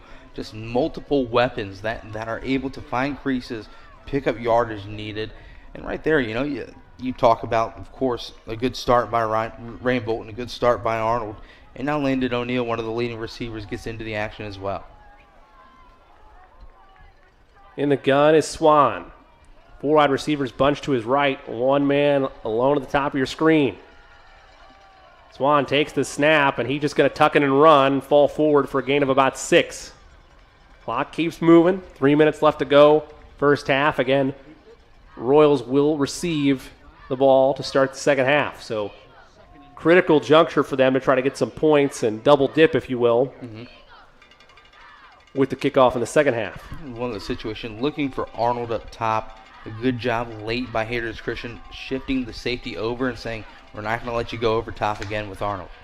Swan takes the snap, drops back, pressure coming, floats away, fires, and just throws it away. It looked like it was intended still for Johnson as he came back to the football. It'll be 3rd and 5 now, and clock will stop on the incompletion, so Eastern Hancock an opportunity to kind of redraw things up. Got to assume at this point, at least where we are in the first half, you're thinking about 4-down territory, at least since you're on the right side of midfield. And I might think on this 3rd down play, something quick or a handoff to keep the clock moving as well. You don't want to stop that clock and then give enough time for Heritage. Johnson's there in the backfield for Swan, and he made him jump. Beautiful, beautiful presence of mind by the junior. But not only that, great mental strength for the offensive line of the Royals. Not even a flinch. Able to stay stoic and draw the Eagles off sides. Yeah, it's the small mind games like that teams practice throughout the week. Both teams stressed how big of a game this is heading into it. And then, of course, in the back pocket, Eastern Hancock said, we're gonna use this play. And it's just going to draw them off sides, pick up 5 yards on the first down. Swan hands it off to Johnson. He'll push forward for a gain of 4 to the 31-yard line. Clock continues to run here in this second quarter. 2:20 left to go. Smart play. Smart play on first down. Just get the clock moving. Hey, Heritage scored with 1 play on their last set of downs. So get the clock moving. Worst case scenario, if you don't get the ball into the end zone, you're going to give it back to Heritage with, under a minute left, even less. Put yourself in a situation where you don't really have to have your defense do too much just to head into the locker room. Take as much time as you need. Swan has Johnson back there with him. Takes the snap. Fires downfield. Has a man. It's broken up. Broken up on the impressive defensive effort there by Wade Whalen. The sophomore comes up big. It'll be 3rd down. Just a little underthrown, but still a great job by Heritage Christian, just making sure that they don't get too handsy, too physical with the ball in the air. Would have resulted in a pass interference. As you just see running step to step, a little underthrown, did not run through him defensively, kind of just halted and put his hands up in the air. Could have been a flag if he would have kept on going straight. And that's been the story of some of these deep throws for Swan is, as you pointed out a couple times, Brent, is his inability to get enough air underneath the ball to give his receiver a fair shot at it. Be 3rd and 7. Swan falls down and is sacked. Look, he was initially just tripped up underneath his own feet, and then there to clean it all up was Ethan Orsted. So now it'll be 4th and long with 1:25 to go. Now it's decision time. Are you letting this run down as much as you can and then pooching it again, or are you rolling the dice and seeing what happens? Either way, I would think you're trying to take as much time off the clock as you can. And I'm not sure the timeout situation for Heritage, but I'm not sure why they aren't taking one or why they didn't take one the second that they got the stop. But either way, I'm letting this run all the way down, and then I might take a timeout myself. Under a minute now. I believe what's going to happen is Eastern Hancock's going to use their final timeout of the half. We'll keep it here. 53.7 to go in this first half. Eagles looking for one more stop. Going into the Royals huddle, what's that conversation going to be like right now, Brett? Because we realize the options at hand.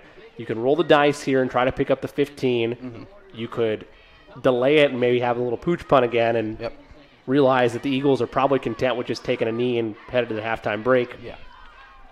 Or you can not pooch it and roll the dice and play it yourself, and if you get sacked or for a loss, it's still, about 55 yards for the Eagles to travel to try to put more points on the board. If this is, Brent Young at heart, and I'm playing NCAA football 2014, I am airing the ball out, trying to pick up this first down. But if I'm the head coach of Eastern Hancock, the Royals right now, I am doing the pooch punt. I don't want to give the ball back to Heritage Christian at the 40-yard line, and 2 or 3 plays later, they're back in the end zone. I'm pooch punting this all the way. Well, that's how it looks by formation, at least, anyway. Takes the snap, and Swan will indeed pooch it away. And it will be down at the...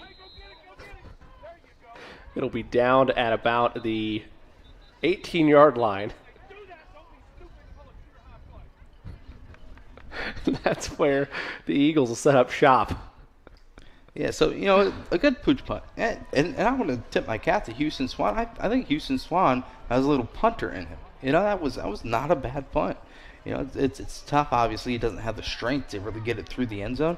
You pinned them inside of their own 15, and now with 45 seconds left, a little bit of doubt if you're able to get one stop here on first and then second down, not many yards gained. You're going to go into halftime only down by 2 scores but getting the ball. So, at least on their depth charts, Landon O'Neill listed as their punter, but again, it's been all Swan so far tonight on the pooch punts. 45 seconds to go. This is not a kneel-down formation by the Eagles. This is instead a handoff to Brown to see what he can do. Flag in the backfield is going to be holding, so Brown's going to do all the razzle-dazzle he can, but this is going to be a long walk back.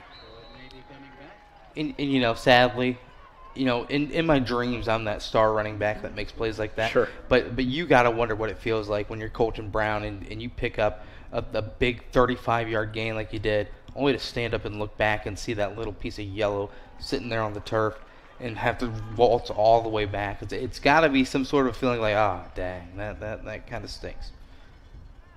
Yeah, I don't have the real life equivalent for you, unfortunately. I'm gonna have to phone a friend on this one, but either way, yet again you saw a situation where harm by way of the penalty. That was a huge gain and puts you right in the situation to score another touchdown or get into field goal range right before halftime and kind of put this game almost to bed, really. But instead, now you're back, clock's ticking. No way that you're going to really go for anything too crazy here inside of your own 10-yard line. I'm interested to see if the Royals decide to send any pressure here.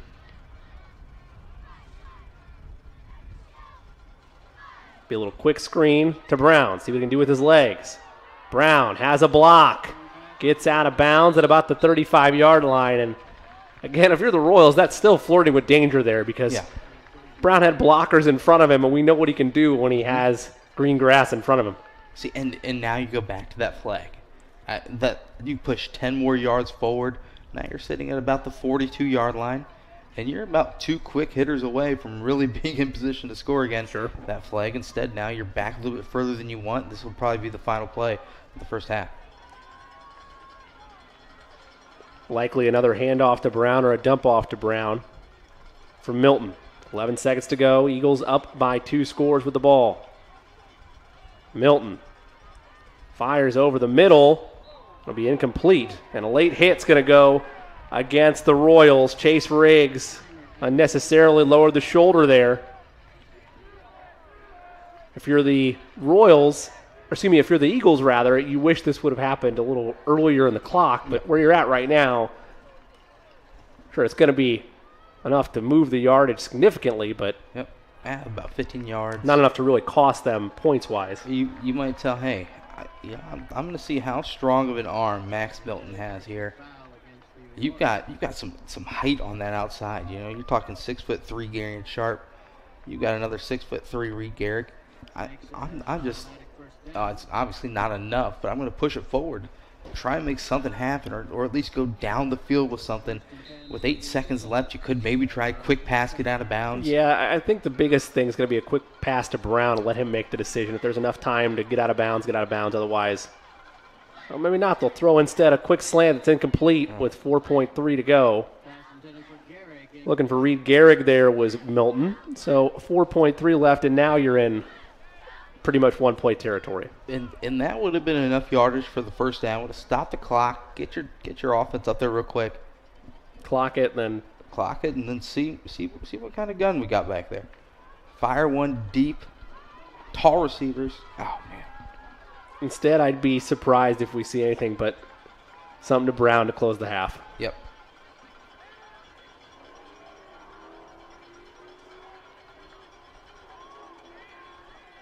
A handoff to Brown. Ooh. A little trickeration here, though. Instead, Gehrig fires downfield, picked off and intercepted. Now let's see what the Royals can do with this. It's J.P. Fox. Fox is brought down by Brown. So the Eagles decide we're going to get a little razzle-dazzle trickeration there. It ends harmlessly with just an interception as the end outcome, but good to see some creativity. Yeah, you know, and I'm okay with that. I was about to say, you know, I'm having little glimpses of a little Boise State, a little hook and ladder play maybe, but instead they go with the reverse pass, a little double reverse. I like it. I like the play call, and then of course maybe decide to tuck and run, see what you can pick up. Instead try to throw the football, did get an interception, but no harm, no foul. Let's head to the locker room.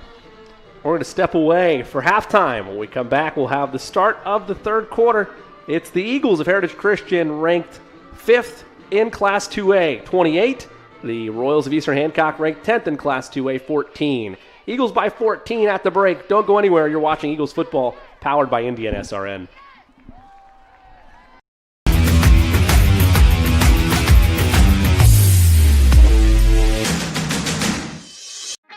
Piper Group Warehouse has a strong commitment to their clients as their logistics provider. If you would like to discover how you can improve your service levels while lowering your overall cost, Piper Logistics Group can help. Call Greg Piper today at 317-396-3916. Piper Logistics Group.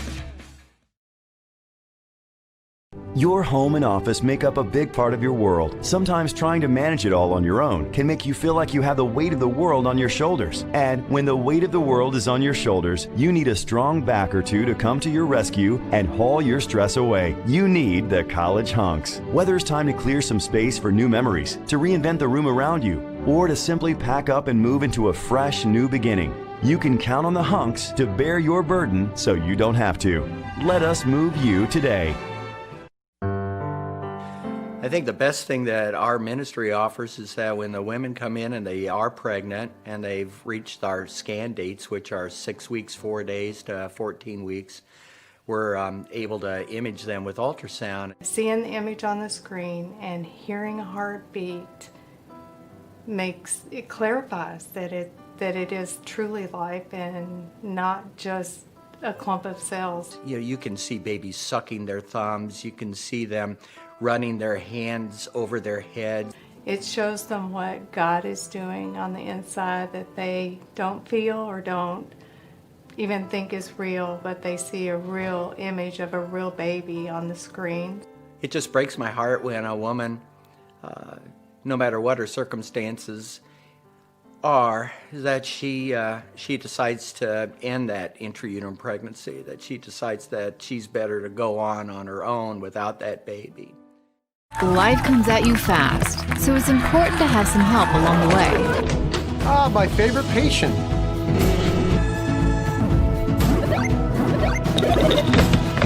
Ah, my favorite patient. When the dust settles, it doesn't always end as anticipated. Embrace the journey and care for the ones around you. My favorite patient.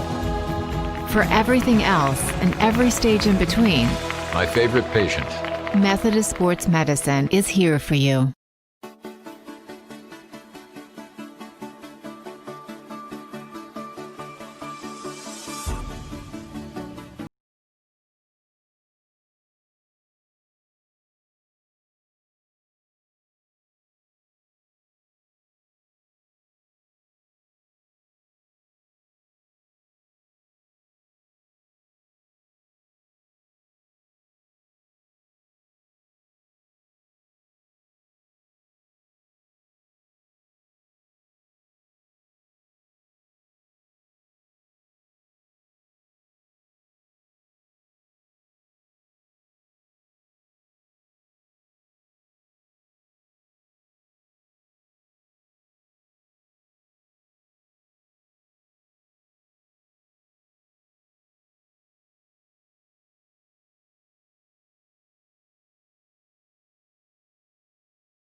In athletics, we embrace the school's mission to glorify God, pursue excellence, and disciple students. This mission is at the core of who we are, driving our students and coaches to pursue athletics in a distinctive way that brings honor to Jesus Christ. Athletics teaches students about the value of competition, about teamwork and goal setting, about respect and hard work. The privilege of interscholastic athletic participation can be one of the most rewarding experiences in a student's life. The responsibility associated with this privilege can help the student athlete maintain proper perspective and serve as a reminder of what is truly important in life. We win through sports if we develop competitive and successful athletic teams and individuals. We win through life if we glorify God to be the best that we can be. As we build on our statewide reputation of athletic excellence that emphasizes sportsmanship and outreach, I look forward to seeing how God will continue to use Heritage Christian Athletics to impact our community. The greatest thing ever said about mankind was that we were made in God's image. And the best thing for me about Heritage is that you form such close relationships with teachers and other students. It's just amazing for me to be walking down the hallway and to run into one of my old elementary school teachers and they still remember my name. They'll come up and give me a big hug and be like, Rachel, oh, how are you doing? Like, tell me about your life. That's right. That's right.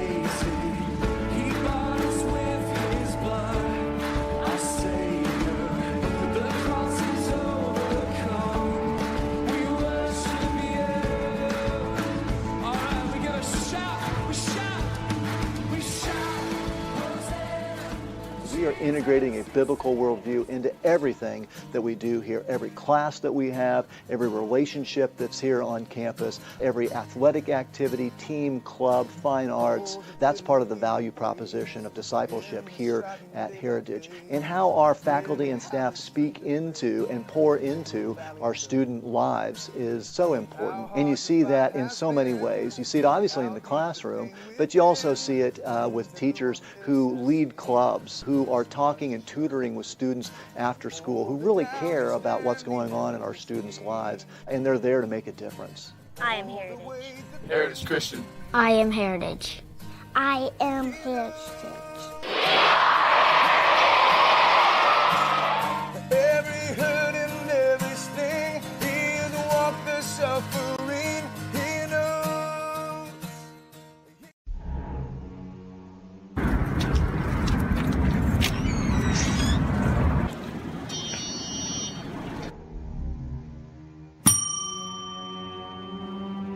Can I help you?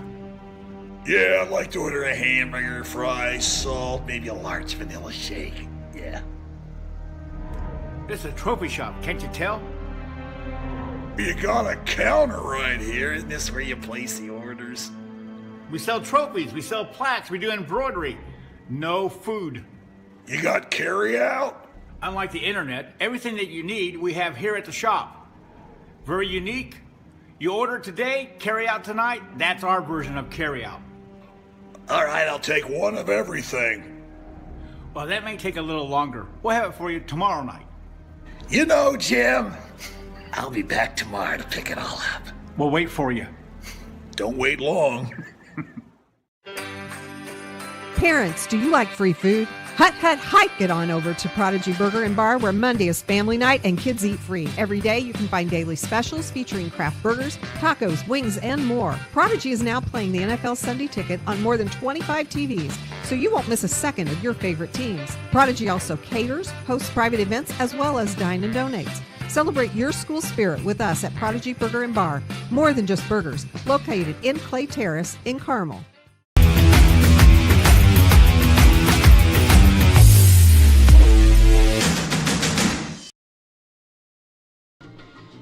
Welcome back to Indiana SRN's coverage of Heritage Christian against Eastern Hancock, a live shot of Heritage Christian High School. Jimmy Cook alongside Brent Young coming to you from the Indiana SRN studios on the northeast side of Indianapolis. Our score at halftime, the Eagles 28, the Royals 14. Plenty of other games going on across the state of Indiana. And for our crosstown scoreboard update, we go to my partner in crime tonight himself, Brent Young. Well, thank you very much, Jimmy. Let's take a wide look around the state and what I've been able to gather as far as some scores. It is Southwood 13, Northfield 8, with 6:52 left in the third. That one is breezing by. Danville up 49-0 over Crawfordsville. That's at halftime. You've got Brebeuf 12-7 over Guerin with about a minute left in the first half. Ron Colley and Columbus North. It is North with a 17-14 lead at halftime. Center Grove and Ben Davis 28-0. Center Grove is on top at halftime.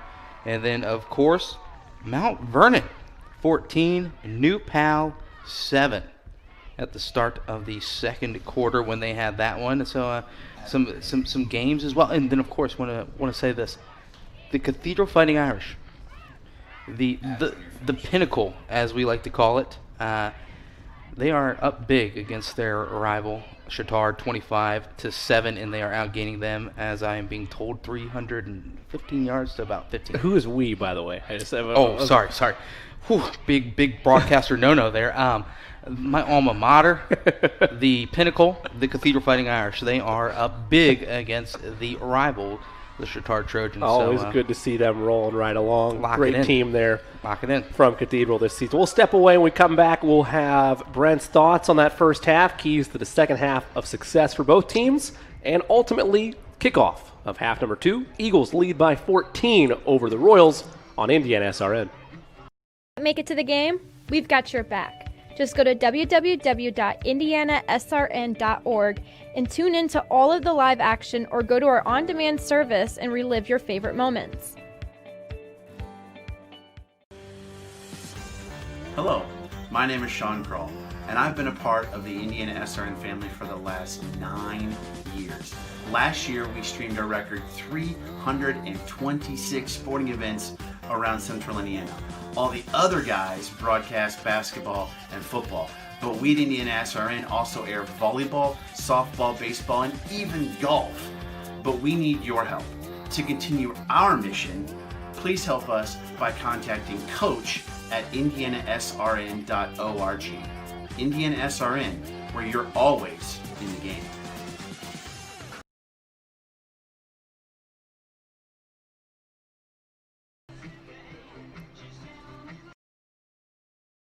Can't make it to the game? We've got your back. Just go to www.indianasrn.org and tune in to all of the live action, or go to our on-demand service and relive your favorite moments.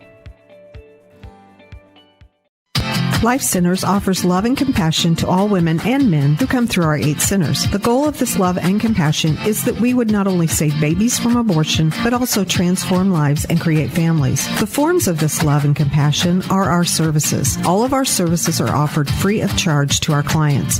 To learn more about Life Centers, contact us at lifecenters.com or call us at 317-280-2635. Life Centers. We choose compassion.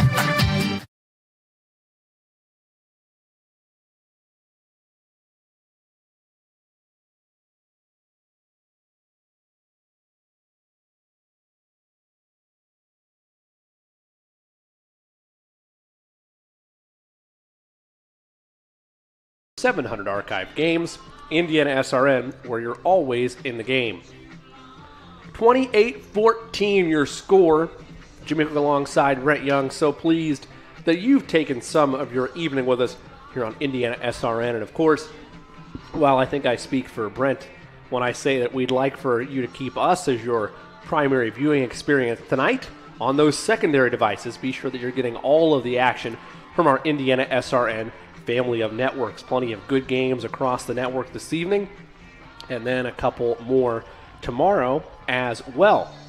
Then, of course, if you're wanting to get involved with our Indiana SRN productions, we love giving these young athletes a chance to show off their skills on a statewide and, with the help of our internet broadcast, global network. If you would like to help put more broadcasts on the air, be sure to email Coach at indianasrn.org so we can put maybe your son, daughter, family member, or your alma mater in school on our broadcast. Again, that's Coach at indianasrn.org. Just a couple seconds before the start of the second half. Let's go for Brent's keys to success for both of these teams. Let's start first with the Royals in a 2-score hole. Had all that time to think about where things went wrong, a couple drives that stalled due to penalties, and then just honestly inability to stop the Eagles' offensive attack. Where's the mindset? How do you regroup and perform better here in half number 2? Yeah, you know, I was constantly thinking that summertime was really dwindling down, but the game started out with it was like July 4th. It was fireworks left and right. It was a situation an ensemble of fireworks in the first quarter, and it led to just touchdown after touchdown after touchdown.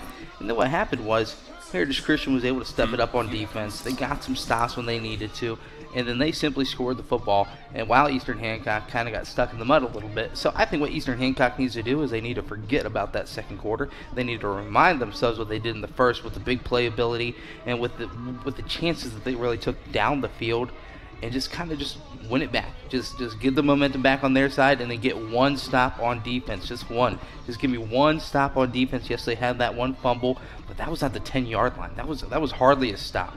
I want one stop out of them, and it could be after they score on this opening drive of the second half. They get a stop right there. This is a ball game all the way until the end. If they don't get in the end zone, Heritage gets the ball back, and they score. Ooh, Jimmy. Gonna be a scary one. On the other side of things for the Eagles, I know you just kind of briefly touched on it, that if they're able to get something going, this could be lights out before we even get to the nitty-gritty of the second half. But the Eagles have that 2-score lead in pocket. What's the mentality knowing that, hey, this is a Royals team that came in averaging 45 points per contest. They're well below that and not on pace for it right now. Yeah. But in the blink of an eye, if you let this window of opportunity be open, they can slide right through it and make a ball game out of this. Don't be comfortable. I want uncomfortability in a good way. You know, obviously, if you're uncomfortable, you're gonna get a little antsy. You're gonna get a little freaky. You don't want to head the wrong way. You want to make sure that you are uncomfortable in a good sense, where you are alert, and you want to make sure that you know, hey, listen, this team can score in a flash just like we can. We need to be uncomfortable with the lead. We want to be anxious and ready and alert, and bring out the defense strong on this opening drive. Get a stop.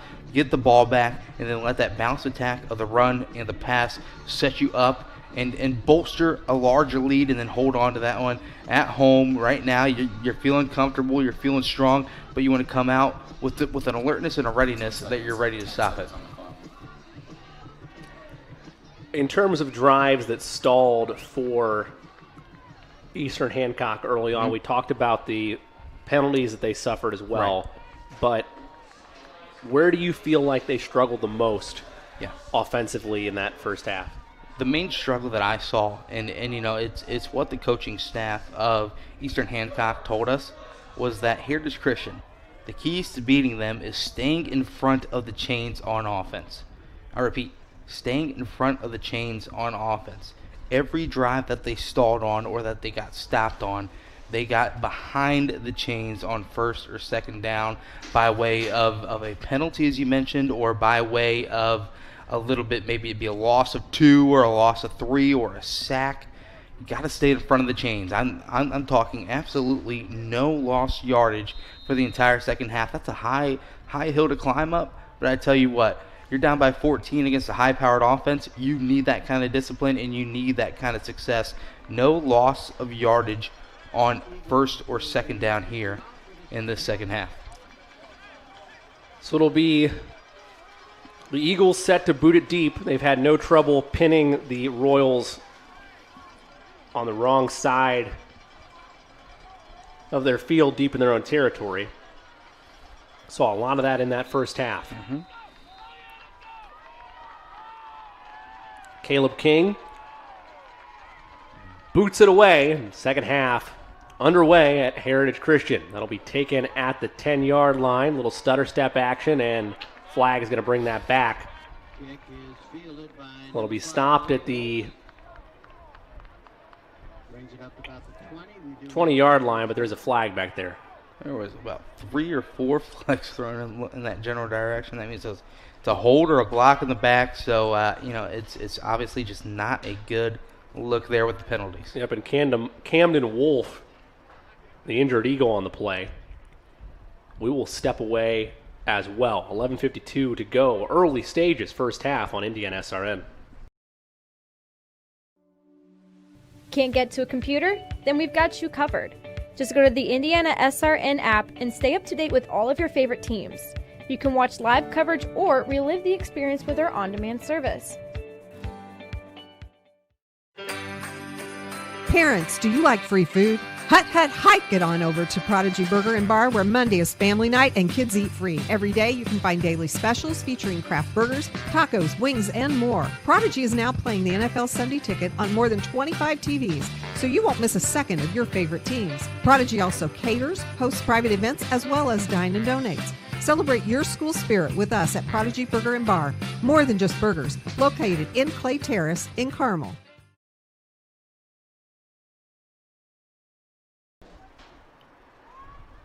Don't miss a second of the action. Search Indiana SRN on YouTube.com and click that subscribe button to get all the notifications for our live broadcasts, plus over 700 archive games. Indiana SRN, where you're always in the game. 1st and 10, ball at about the 14-yard line for the Royals of Eastern Hancock. Swan takes the snap, quick dump-off pass is incomplete, so about the 5th time unofficially by my count, Brent, they've tried to screen tonight, and 0 for 5 on those type of pass attempts. Yeah, and it's not like they've been even that wide open either. I think they have more success when they kind of let the routes develop down the field. I understand on those first sets of downs you want to just do some quick gainers, but if you have had success throwing the football down the field over the middle, why even try those on the outside if you've had 0 success up to this point? Yeah, and even had any of them been caught tonight, they likely would have been for loss or for a gain of 1 or maybe 2. Handoff there is to Johnson, and he stood up, maybe a gain of a yard. Man, Jimmy, yes, they are in front of the chains per se, but it is 3rd down and about 10, 9. It's not looking good this early in the contest, and I know this is an important drive for both sides, and it's very early in the second half. But point production needs to happen immediately in a game like this. Especially when you haven't shown any sense of being able to stop the Eagles yet tonight. Yep. Swan steps up in the pocket, fires over the middle, batted down, and there is a flag. Raising his hands for a flag there was Landon O'Neill. It was Nate Thompson, I believe, in the coverage. Yeah. And it's probably be a PI. Yeah, and yet again, it looked like it was solid coverage, but maybe just there a hair too soon, a little bit too much body contact, in a little difficulty as obviously the PI is going to be a good job to pick up the first down unorthodoxly, but still it's a first down nonetheless. And you needed to stay disciplined defensively if you were Heritage Christian. That was one of their keys to the game coming in. You can't have costly penalties that extend drives for this Royals offense. You have one here when you had a chance to put them down in their own territory, likely another pooch punt situation. Instead, chains are moving. There's a 25, and you hope it doesn't come back to bite you. Momentum, Jimmy. Big thing. Swan has 5 wide receivers spread out, 4 at the top of your screen. Ooh. Swan fumbles the snap and has to dive right on it, and I believe they're going to get a false start out of this as well. It looked like everybody moved early there. So it's a loss either way. Excuse me, it'll be a hold. Oh, wow. Which I guess makes sense. The lineman trying to protect the quarterback with the ball on the deck. I would decline it. It looks like they're going to actually accept it.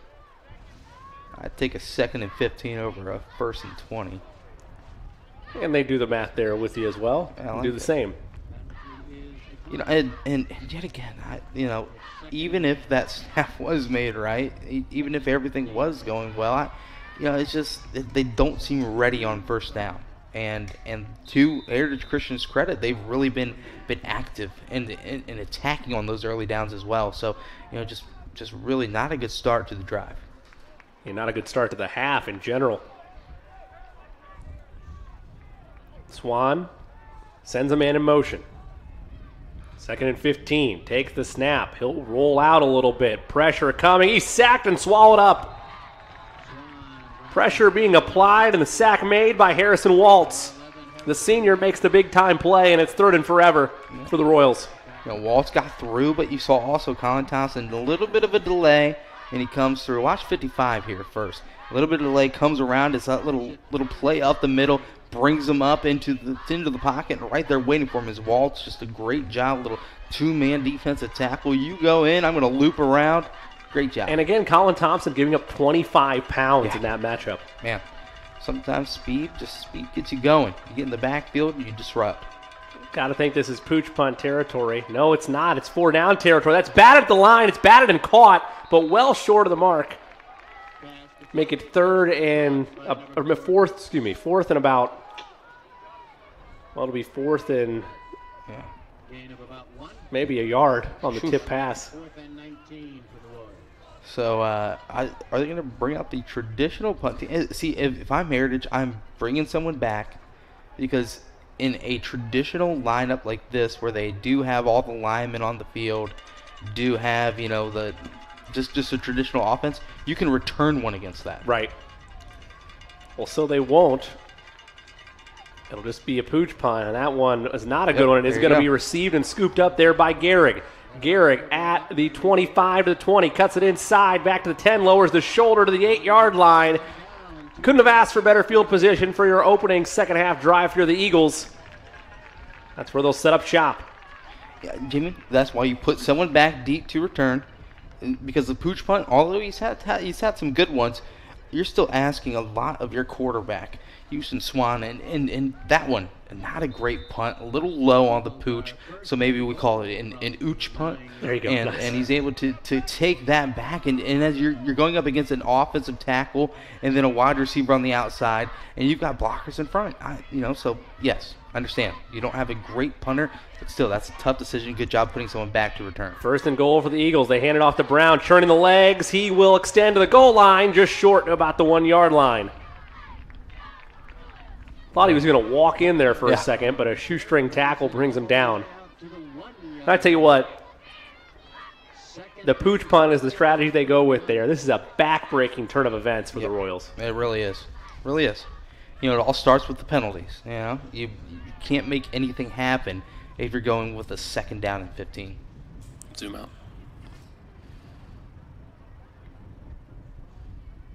Milton, 2nd and goal. Gives to Brown. He'll walk into the end zone for the touchdown. Brown, his 2nd on the ground tonight, 3rd of the game, and it's a 3-score lead for Heritage Christian. Colton Brown, man, I tell you what, definitely over 400 yards on the season. Now he has 6 rushing touchdowns. And just right here, hesitation, find it, cut. Yeah, just great job letting Followed the his blocks get blocker, in front of exactly, you, and exactly. it's just that's what you've seen from him all night. Is he just hesitates, waits, sets up, goes. Great running back, and only a junior. You'll be hearing his name a lot. Brown will be the holder. King lines up for the point after try. 5 of 5 on PATs tonight is Caleb King. 35-14, 21-point advantage for the Eagles. 8:25 to go here in the third on Indiana SRN. There's no greater anti-poverty measure than to give a person a job that helps them start to change that trajectory. Morales Group is a full-service staffing company that provides temporary labor in the Indianapolis, Central Indiana market. It was a challenge that was given by my father. He wanted me to give back much more than I had been. Then I realized that when he said more, he wanted me to see how I could give more. And it wasn't just in money, but in time and in services. And that's how the Morales Group was created. I started off at Morales Group as an intern. I interned for 3 years before going on full-time staff here. What I love most about Morales Group is that big family aspect. I come from a big family in Mexico, and since the company is continuously growing, I feel like there's always a new member of the family that I get to know. We're willing to give. We're willing to serve others, and we're not expecting something in return. Come talk to us. We would love to work with you.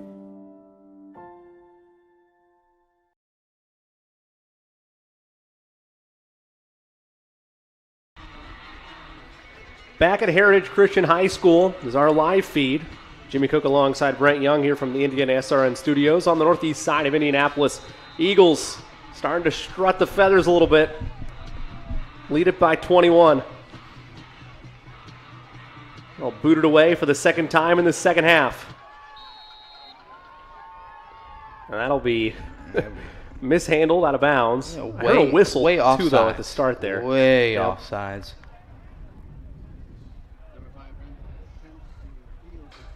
So we'll walk this back and try again.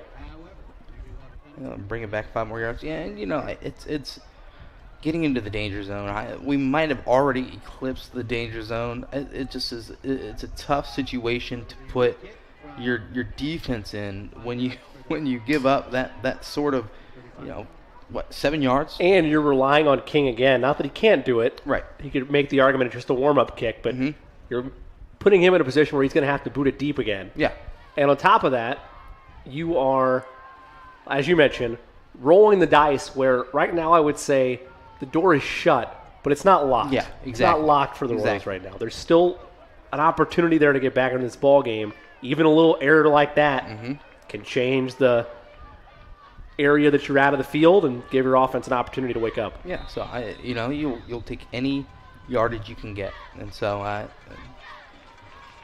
we'll see. A lot of uphill sledding. King will boot this again. And that one lands at about the same place. Wow. It'll be scooped up by Rainbolt at the 10-yard line. He'll get a blocker in front of him to the 30, cut back inside of the 35, before he's finally brought down at the 37-yard line. So about a 22-yard return there, 27-yard return there, rather, by Rainbolt and the Royals. And they'll have better field position than they have on most of their returns so far tonight. Give credit to the 5-yard penalty that assisted them there. Yep, and the best thing about that is that you are not seeing your shadow in your own end zone. Right now you are finally looking at a shorter field, even though you're still not in the best field position. Right. But you're in a better situation than you were to begin that opening drive. Now you need points. This is a must-score drive. Swan, 3 wide receivers at the top of your screen, 1 at the bottom. Takes the snap, and it's fumbled, coughed up, and I believe it's recovered by the Eagles. A late push there by one of the linemen for the Royals, but indeed it's scooped up by Waltz. Mishandled snap, and another nightmare scenario I want you to look for at Eastern this. Hancock. Look at this. Watch. So obviously a tough handoff there, but look, all the bodies on the ground trying to grab that fumble, all black jerseys. Not one Eastern Hancock player is on the ground trying to get that fumble. That football is hard to grab, and there are 0 Eastern Hancock players down there. Now, I'm not trying to defend the linemen necessarily there, but I don't think that they even knew what happened. Right. None of them had looked around. Agreed. They were all focused on their block, and on the defensive line, you see it all right in front of you. Yes.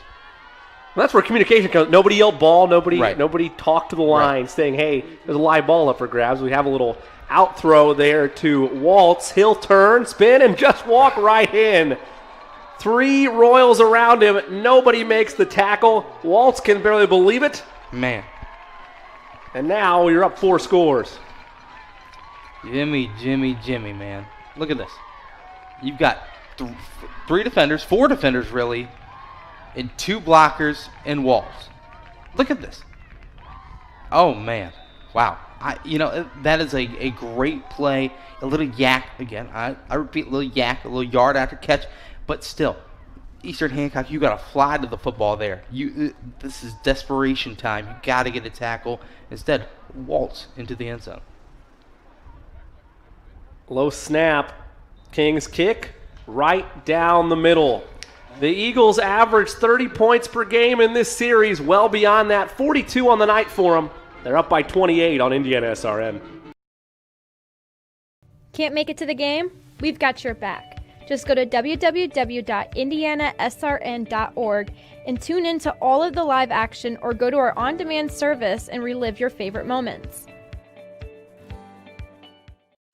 Life Centers offers love and compassion to all women and men who come through our 8 centers. The goal of this love and compassion is that we would not only save babies from abortion, but also transform lives and create families. The forms of this love and compassion are our services. All of our services are offered free of charge to our clients. To learn more about Life Centers, contact us at lifecenters.com or call us at 317-280-2635. Life Centers. We choose compassion.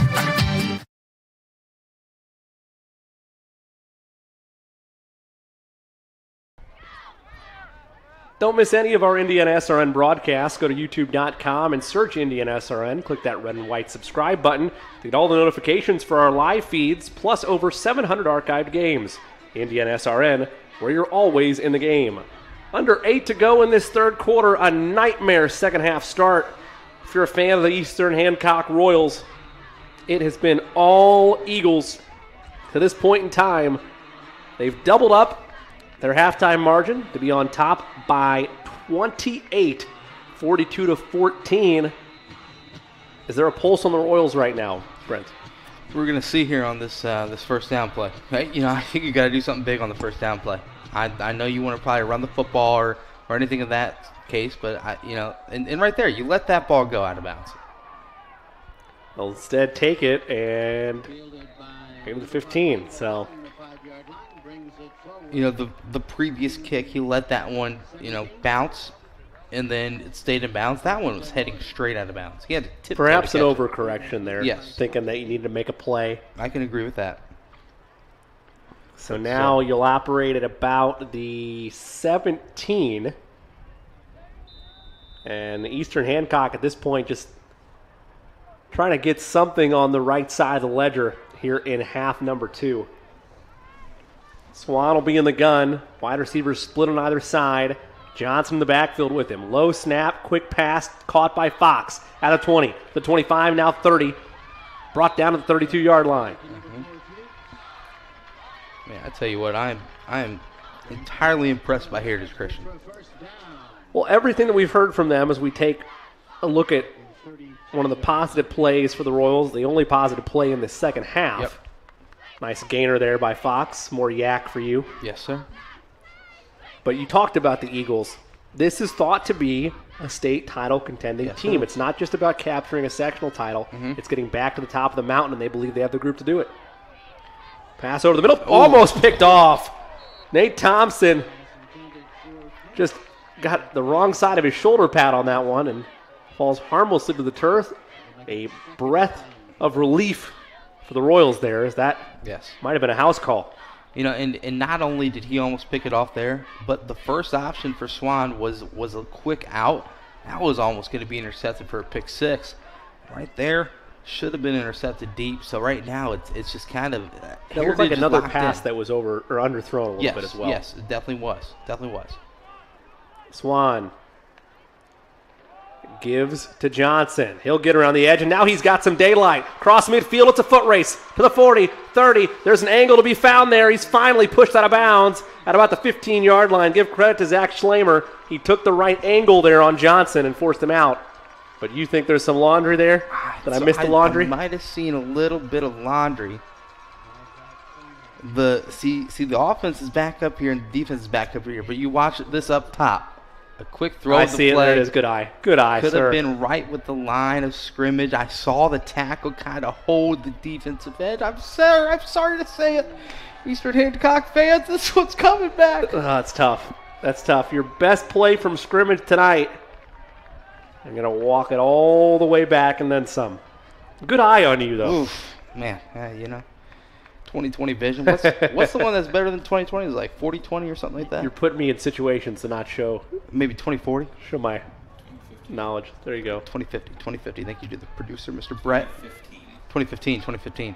Yeah, so, that's me. They call me Mr. 2015. There you go. That's good. No doubt. You got that on a business card? Hey, baby.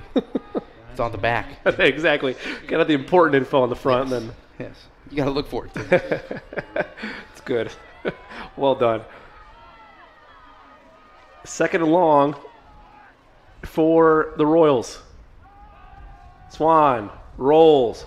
Pressure coming, and he'll keep it himself. Cuts it back and taken down. Great open field tackle there by Harrison Waltz at about the 32. I mean, yes, a great, smart play, but right now you are in a situation where you know you have to pick up the first down. So you need to pick up a little bit more yards than that. You got to pick up maybe 10, 12. Right there, you picked up 9 off the scramble. You got to find some plays downfield. You got to continue to move the ball through the air. You need a lot of plays in a short amount of time. 3rd and 11. The Royals needed some life. Low snap and a false start. Man. Well, I don't know if you can blame it on crowd noise, but it just does seem like there's just some disconnection between the center and the quarterback, and I'm not sure if it's the deficit or what it is, but it's a lot of things. I think it's the deficit. I think it's a little bit of the crowd noise, and I think a lot of it is just the mentality where you're at right now. Right. That line, the last time they were in a pressure situation, missed a live ball on the ground. Yes. Correct. Hypersensitive, wanting to be there, be in your stance, be ready to go, unaccompanied with the fact you're down 28 and on the road. Yep. Pile it all on. And here's this formation again. 4-1. Faked blitz to the Eagles. Swan airs it deep. It's a bit of a duck, and it's going to be pass interference called against the Eagles. Unhappy with that was Wade Whalen. Threw his arms in frustration, but clearly made contact, though. I think that Royals going to get a break there, as that was another ball that was underthrown by Swan. Yeah, that was a, shall we say, Swan in the air. A little bit of a duck, a little bit of a quacker. Looks like it slipped out of his fingers when he let go of it, and it just soared high. But in retrospect, your receiver then is able to adjust to that. And if the defender is coming without looking back for the ball, you're going to get a pass interference call every single time. So it's just a good job by the wide receiver on that play, kind of adjusting to it and coming back as Cole Rainbolt, just knowing, hey, this one's underthrown, got to come back for it. Contact, pass interference. That was probably the most elegant duck pun. Yes. I've heard in quite some time. So tip of the cap to you there. 5:34 to go in this third quarter. Swan in the gun. He'll hand it off to Johnson. Secures the handoff that time. Moves the pile a bit. Yeah, that was just a play needed. Obviously, move the chains. Yeah, move the chains.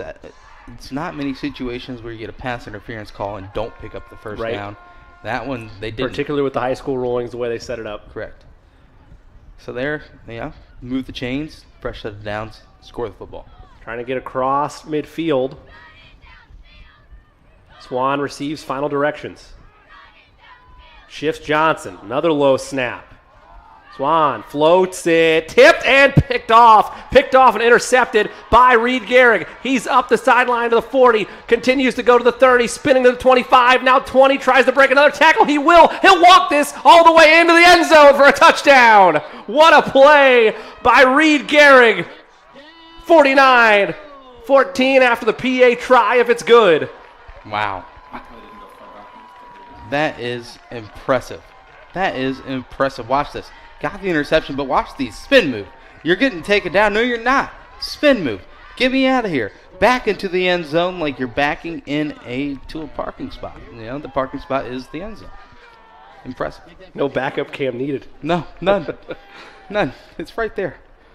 Wow. Point after try here for King. But, you know, Jimmy, just another unopportune, pass was there. It was just bobbled. Just a little bit too high. Yep. Bounced off his receiver's fingertips. Bobbled again and then intercepted. Just unopportune situation. And then turning, a little bit of nothing into a giant big something. Point after try is good. 49-14, a 35-point flex by the Eagles on Indiana SRN. Can't get to a computer? Then we've got you covered. Just go to the Indiana SRN app and stay up to date with all of your favorite teams. You can watch live coverage or relive the experience with our on-demand service. Burtner Electric Incorporated has been proudly serving our residential and commercial customers with quality electrical repair for over 33 years. We are fully licensed and insured in electrical wiring and electrician service packages. You'll receive a competitive assessment, whether you're a homeowner or a business owner, first-time or long-time customer. We offer free estimates for any new project. Call our licensed and experienced electricians today.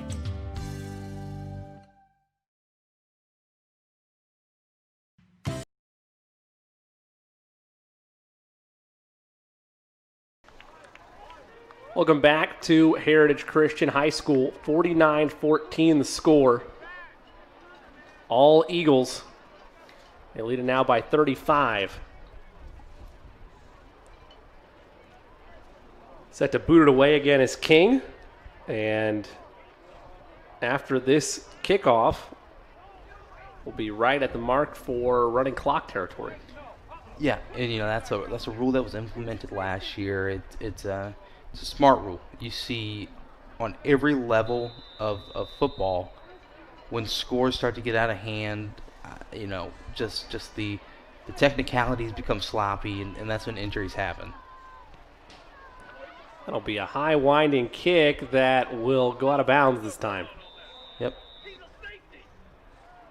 The right decision there to let that one soar out of bounds. And it's one of those where if you're Royals, you mentioned it already, Brent, that 2 kickoffs ago, yes, had you let that go out, right. I'm not saying it changes the entire complexion of this game, but there's at least 2 scores that maybe don't happen. Yes, agreed. And if they still happen, you at least prevent them from happening a little bit longer. Yes, I agree. So it's going to be, they're electing to re-kick instead of, no, they're going to go from the 35. That's what it looked like the way the Eagles were running. Right. I think a lot of confusion on their side. So as you can hear a little bit if you have your TV maxed up, maybe you got us in surround sound right now. Ooh, sitting at home. I like that. You can hear the PA announcer explaining those running clock rules that we're now at that threshold at 35. So now we're all running the rest of the way until, I believe it is if you get back on, is it? No, it's once you hit 35, no matter what, it's the rest of the way. Yep, so there you go.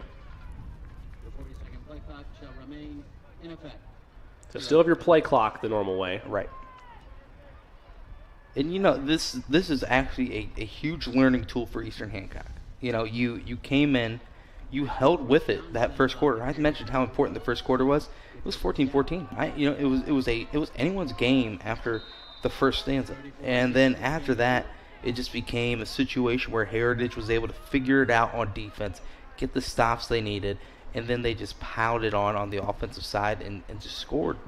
And so, if you're Eastern Hancock, you go back to the film and you say, listen, guys, we had them right here.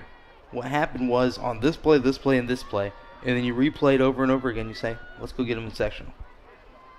Exactly what I was going to mention is you got to keep that in mind. You might see them again in the postseason. and you can't let this be something that lingers with you. Swan's going to take a shot and just throw it out of bounds. Almost picked. Looked like Zach Schlamer wanted to get a hand on that to try to keep it in play or maybe get a pick out of it. Instead, it'll fall out of bounds. Again, if you are new to high school football, the rest of the way here, regardless of what happens, since that 35-point lead has been met, that clock's going to keep running. Right. They, as Brent mentioned, they installed a mercy rule to the IHSAA Executive Committee for football, this back in April of 2019. So last season was the first season. A little dump-off pass. It's taken by Rainbolt, trying to do a little stutter step. Goes out of bounds at the 30-yard line. So if you are new, I don't want you yelling at your TV at us about the clock still going. It's just what the IHSAA did, which, I mean, it does make a lot of sense to an extent. When you look at how much, energy is being expended at this level, at this age for high school football. Right. It's going to nullify, in theory, your injury risk. You're not having as prolonged outings of these games. As a nice little cutback move there by Jacob Johnson. Gets him close to the first down marker. All in all, it was a great decision by the IHSAA in my mind, and you haven't really noticed a loss of flair in terms of the quality of product after these games, because this is still a quality Eastern Hancock team. They're going to fall to 500 tonight. Right. But they know what they're capable of. They average 45 points a game. A run rule, or a mercy rule, I guess I should say, at the hands of Heritage Christian, not going to be something that they're not able to come back from and regroup for the rest of the way. Yeah, I mean, you look at the Indiana SRN Sagarin ratings, and Scott Heritage at number 1 2A. And so you dig deep for that, and you take a look and you say to yourself, hey, I am really starting to feel like this is a situation where we need to go back to the drawing board ourselves. Try and figure out, hey, maybe it's time for us to, as a team, take a look in the mirror and say, if we want to reach that top, we want to be the best team in the class of 2A, we've got to cut back on the penalties, cut back on the loss of yardages. Swan takes a shot to the end zone. It's caught for the touchdown. Give that catch to Cole Rainbolt. First touchdown of the second half for the Royals, 49-21. And there you go. And it's just a quick learning. And Cole Rainbolt, how about that? 6 touchdowns on the year. They've only played 4 games. That's impressive. It's really insane the type of numbers they were putting up, especially when you look at, again, what they've done in this series. This is a big thing here, all right? Not to put pressure on the Royals. Yes. With a point after try here, it'll be the most points that the Royals have scored against the Eagles in the 2 years this series has been going on. Yes. Good snap, good hold. It's good. Wow. Most points that the Royals have put up against the Eagles, but they're still down by 28 on Indiana SRN. Make it to the game? We've got your back. Just go to www.indianasrn.org and tune in to all of the live action, or go to our on-demand service and relive your favorite moments. Hello, my name is Sean Kroll, and I've been a part of the Indiana SRN family for the last 9 years. Last year, we streamed a record 326 sporting events around Central Indiana. All the other guys broadcast basketball and football, but we at Indiana SRN also air volleyball, softball, baseball, and even golf. But we need your help. To continue our mission, please help us by contacting Coach at indianasrn.org. Indiana SRN, where you're always in the game.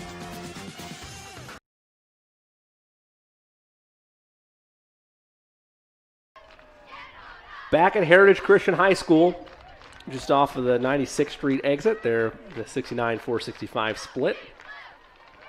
Jimmy Cook alongside Brent Young, of course, coming to you from the Indiana SRN studios on the northeast side of Indy. Just about 13 seconds left in this third quarter. Again, running clock instilled. It'll be the Royals set to boot it deep. They love that fake run-up, Brent. They do. Kind of like the two. One of these times they're going to go for it. Kick is away, and it's taken there by Whalen at the 30, taken down at the 31-yard line. Clock will run out. Third quarter is gone. Fourth quarter up next. 28-point lead for the Eagles over the Royals. You're watching Eagles football, powered by Indiana SRN. Can't make it to the game? We've got your back. Just go to www.indianasrn.org and tune in to all of the live action, or go to our on-demand service and relive your favorite moments. Your home and office make up a big part of your world. Sometimes trying to manage it all on your own can make you feel like you have the weight of the world on your shoulders. And when the weight of the world is on your shoulders, you need a strong back or two to come to your rescue and haul your stress away. You need the College Hunks. Whether it's time to clear some space for new memories, to reinvent the room around you, or to simply pack up and move into a fresh new beginning, you can count on the Hunks to bear your burden so you don't have to. Let us move you today.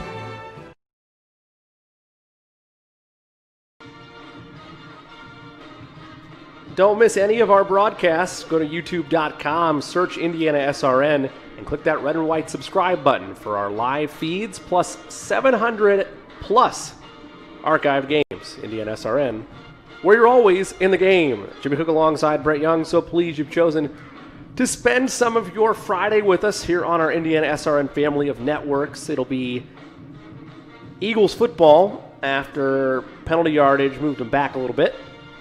We apologize. We are at the Indiana SRN studios. We're unable to get official confirmation of what the flag was. We believe it was either a block in the back or a holding call. So that's where we'll see the Eagles offense roll to start the fourth quarter. And a timeout's going to be taken. So we'll take 1-2. 49-21 your score. Eagles by 28 on Indiana SRN.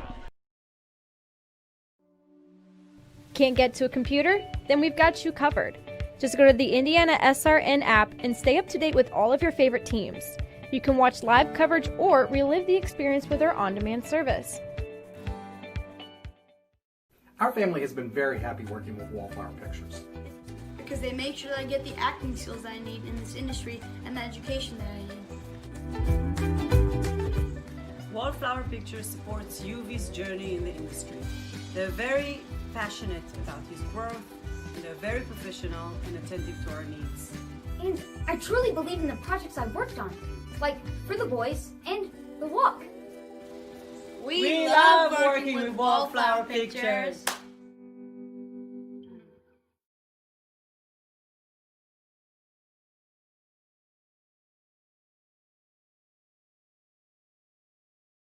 Miss a second of the action.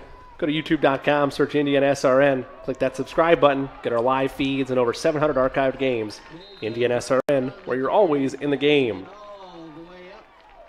Big gainer there by the Eagles. Again, just a tad late on the rejoin, so I apologize for those of you that didn't catch it. But again, it is a 28-point lead for the Eagles, and as you can see by the way the chain gang is running up there, another flex of the muscles there by Heritage Christian. Yeah.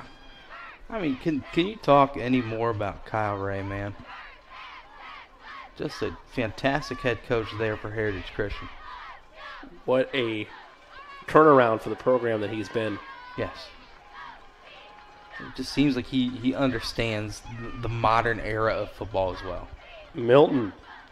Screen pass. Taken by Schlamer. Cuts it back. There is a flag, but he'll go to the 30, the 20. He might take this all the way to the house. He will, but a flag. Likely coming back. I tell you what, even if that flag does bring it back. Right. And I don't know if the Royals knew there was a flag. Right. But either the effort isn't there. Yes. Or the Eagles are far and away that much better in space. Yes. And it could be both. And maybe the Royals are just dead tired. That too. That's a fair point. I only bring that up because we saw some of that when this was still a game. Yes, we did. And I think some of it is effort. I think some of it is we've been in every game this year. We won 2 big-time wins. We've been unable to get a win in this series. We Yes. feel like this is going to be the game we do it. Right. And the script goes awry. And so now you just kind of get in the predicament where right now, yes, we understand there's a running clock, but right now it just seems like the clock can't go fast enough at times when you're out there and you're struggling to figure out what's being thrown at you. I tip my cap to the Royals driving down to that last set of plays and able to get into the end zone. That was a great drive and finishing it off with points. The first points in a very long time since the first quarter. So still, you tip your cap to that, but still, it just seems as if right now it's a situation where they're just hoping that they can still get something to go, something to grow on as they head into the next week. Well, I think you and I can both agree that exactly there's going to be major areas of growth in a lot of areas for the Royals. And honestly, I understand it's a tough loss. I get that where you're at right now as a program, you feel like this was your best chance to kind of get a shot in this series and take a W. But there's also a phenomenal growth standpoint in that it's only your fourth game, as a shot and miscommunication downfield will fall incomplete there for Milton. But this is only game 4 for you. You had the 10th ranking in Class 2A coming into this. Yep. And on top of all of that, still plenty of games left to have a wake-up call like this and realize, hey, we thought we were here.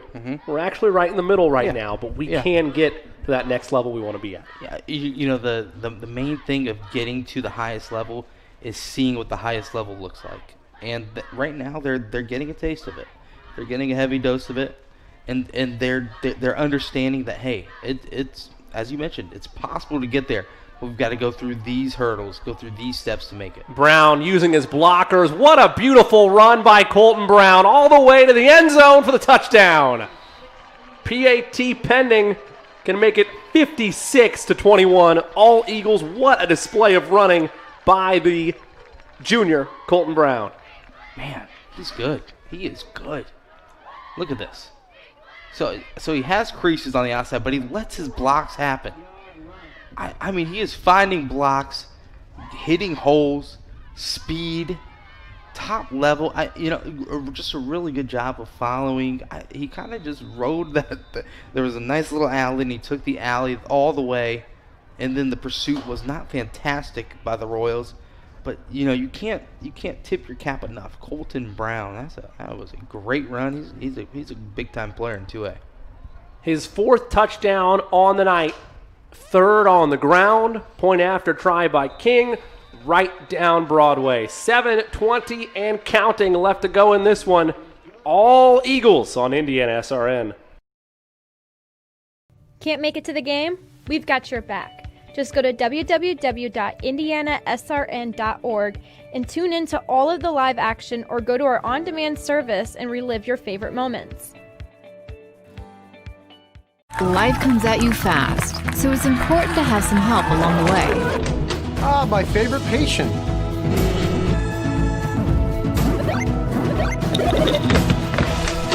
My favorite patient. When the dust settles, it doesn't always end as anticipated. Embrace the journey and care for the ones around you. My favorite patient. For everything else and every stage in between, my favorite patient. Methodist Sports Medicine is here for you.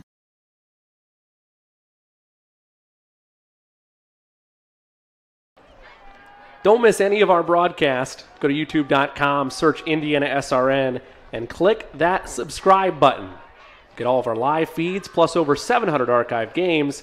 Indiana SRN, where you're always in the game.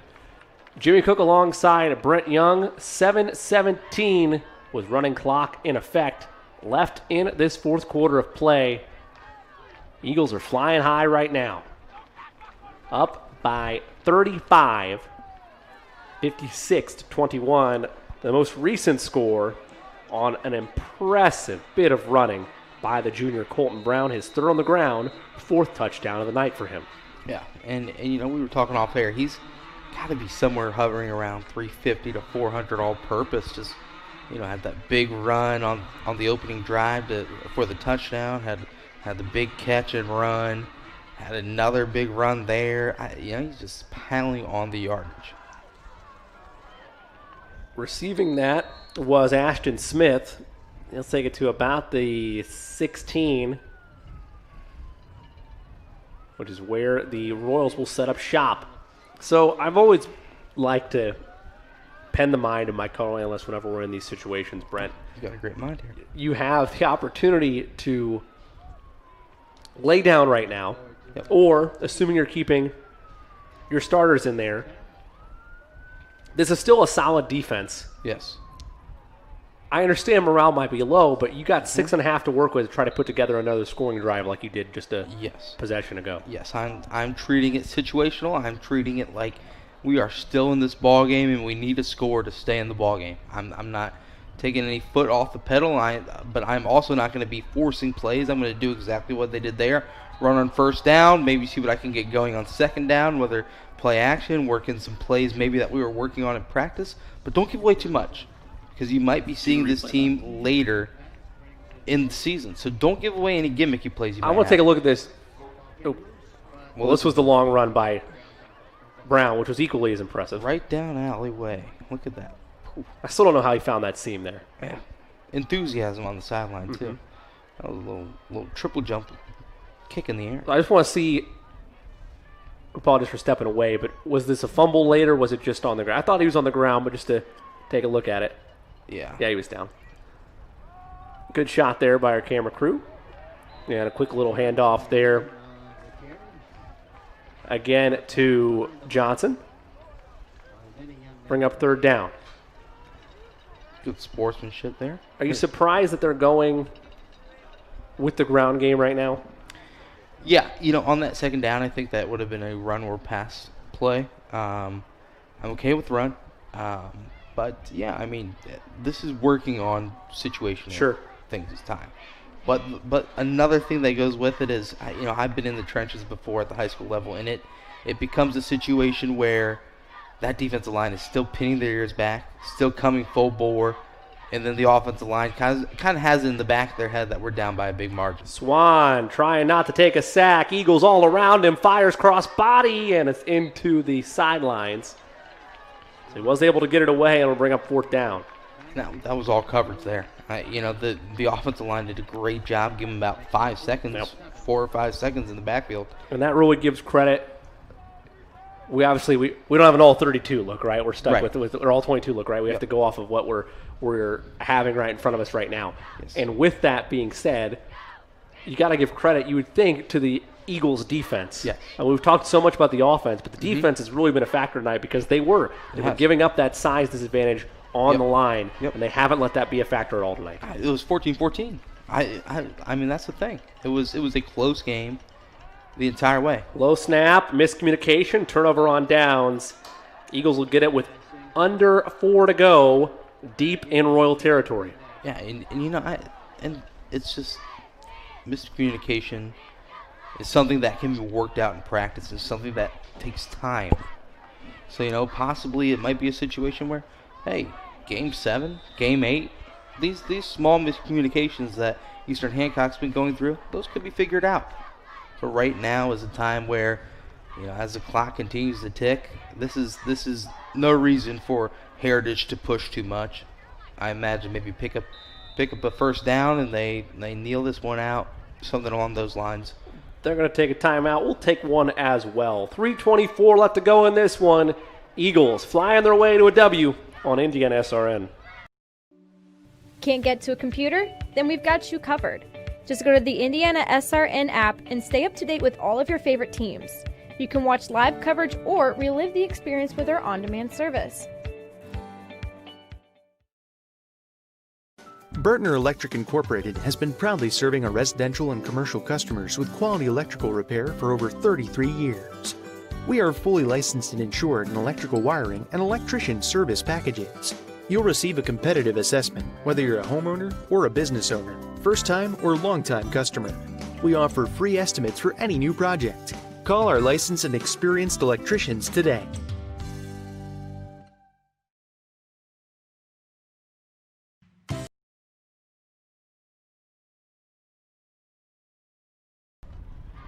Back at Heritage Christian High School. Little handoff there.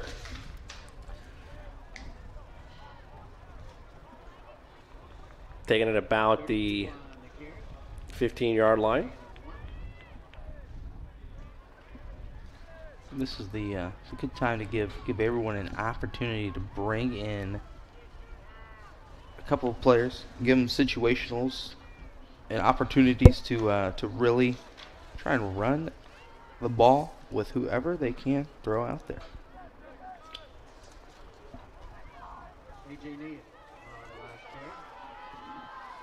Snap taken by Milton.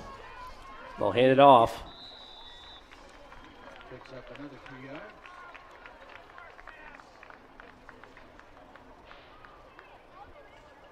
They'll bring up second down. Now it's a situation where, of course, you get the opportunity for some of the younger players, get some time out there. It's always an important aspect of the game whenever you're able to get a little youth movement going on. It's another helpful aspect of this running clock. Oh.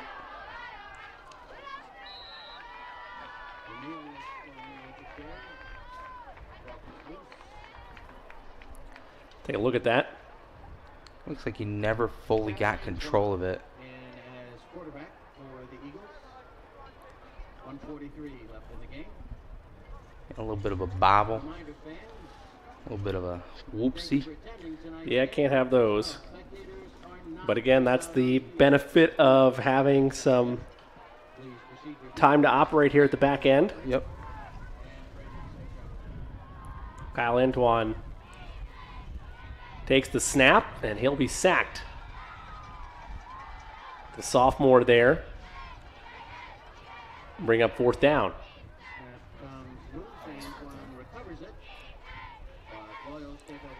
Be a turnover on downs, my correction. Make it 1 minute left to go in this one. Yeah, and coming out of this game, no real heavy injuries, nothing crazy. That's always big on the checklist. Yes, it was a clean game, one that was really dominated by Heritage Christian. A strong team in the Class of 2A. Wow, been very impressive. Flexing their muscles, strutting their stuff tonight, have the Eagles of Heritage Christian. Swan will take the snap, hands it off to Johnson, and he'll be wrecked. Nice tackle there.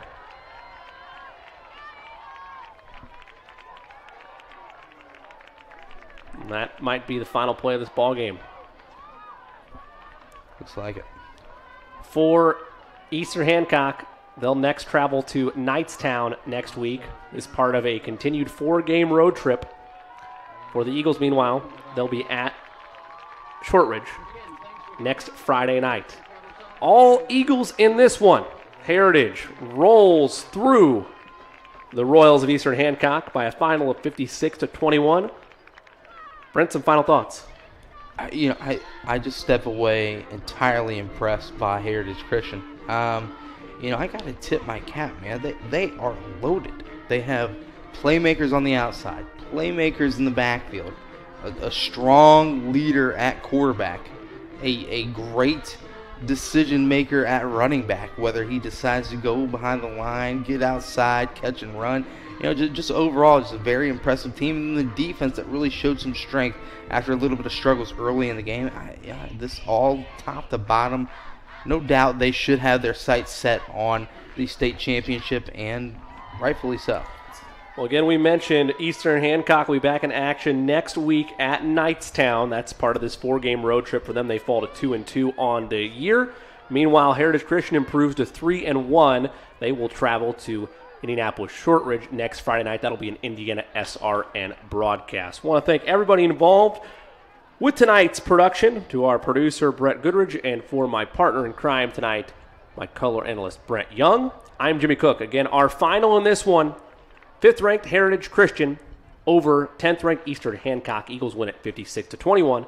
And until we talk to you next time, so long, everybody.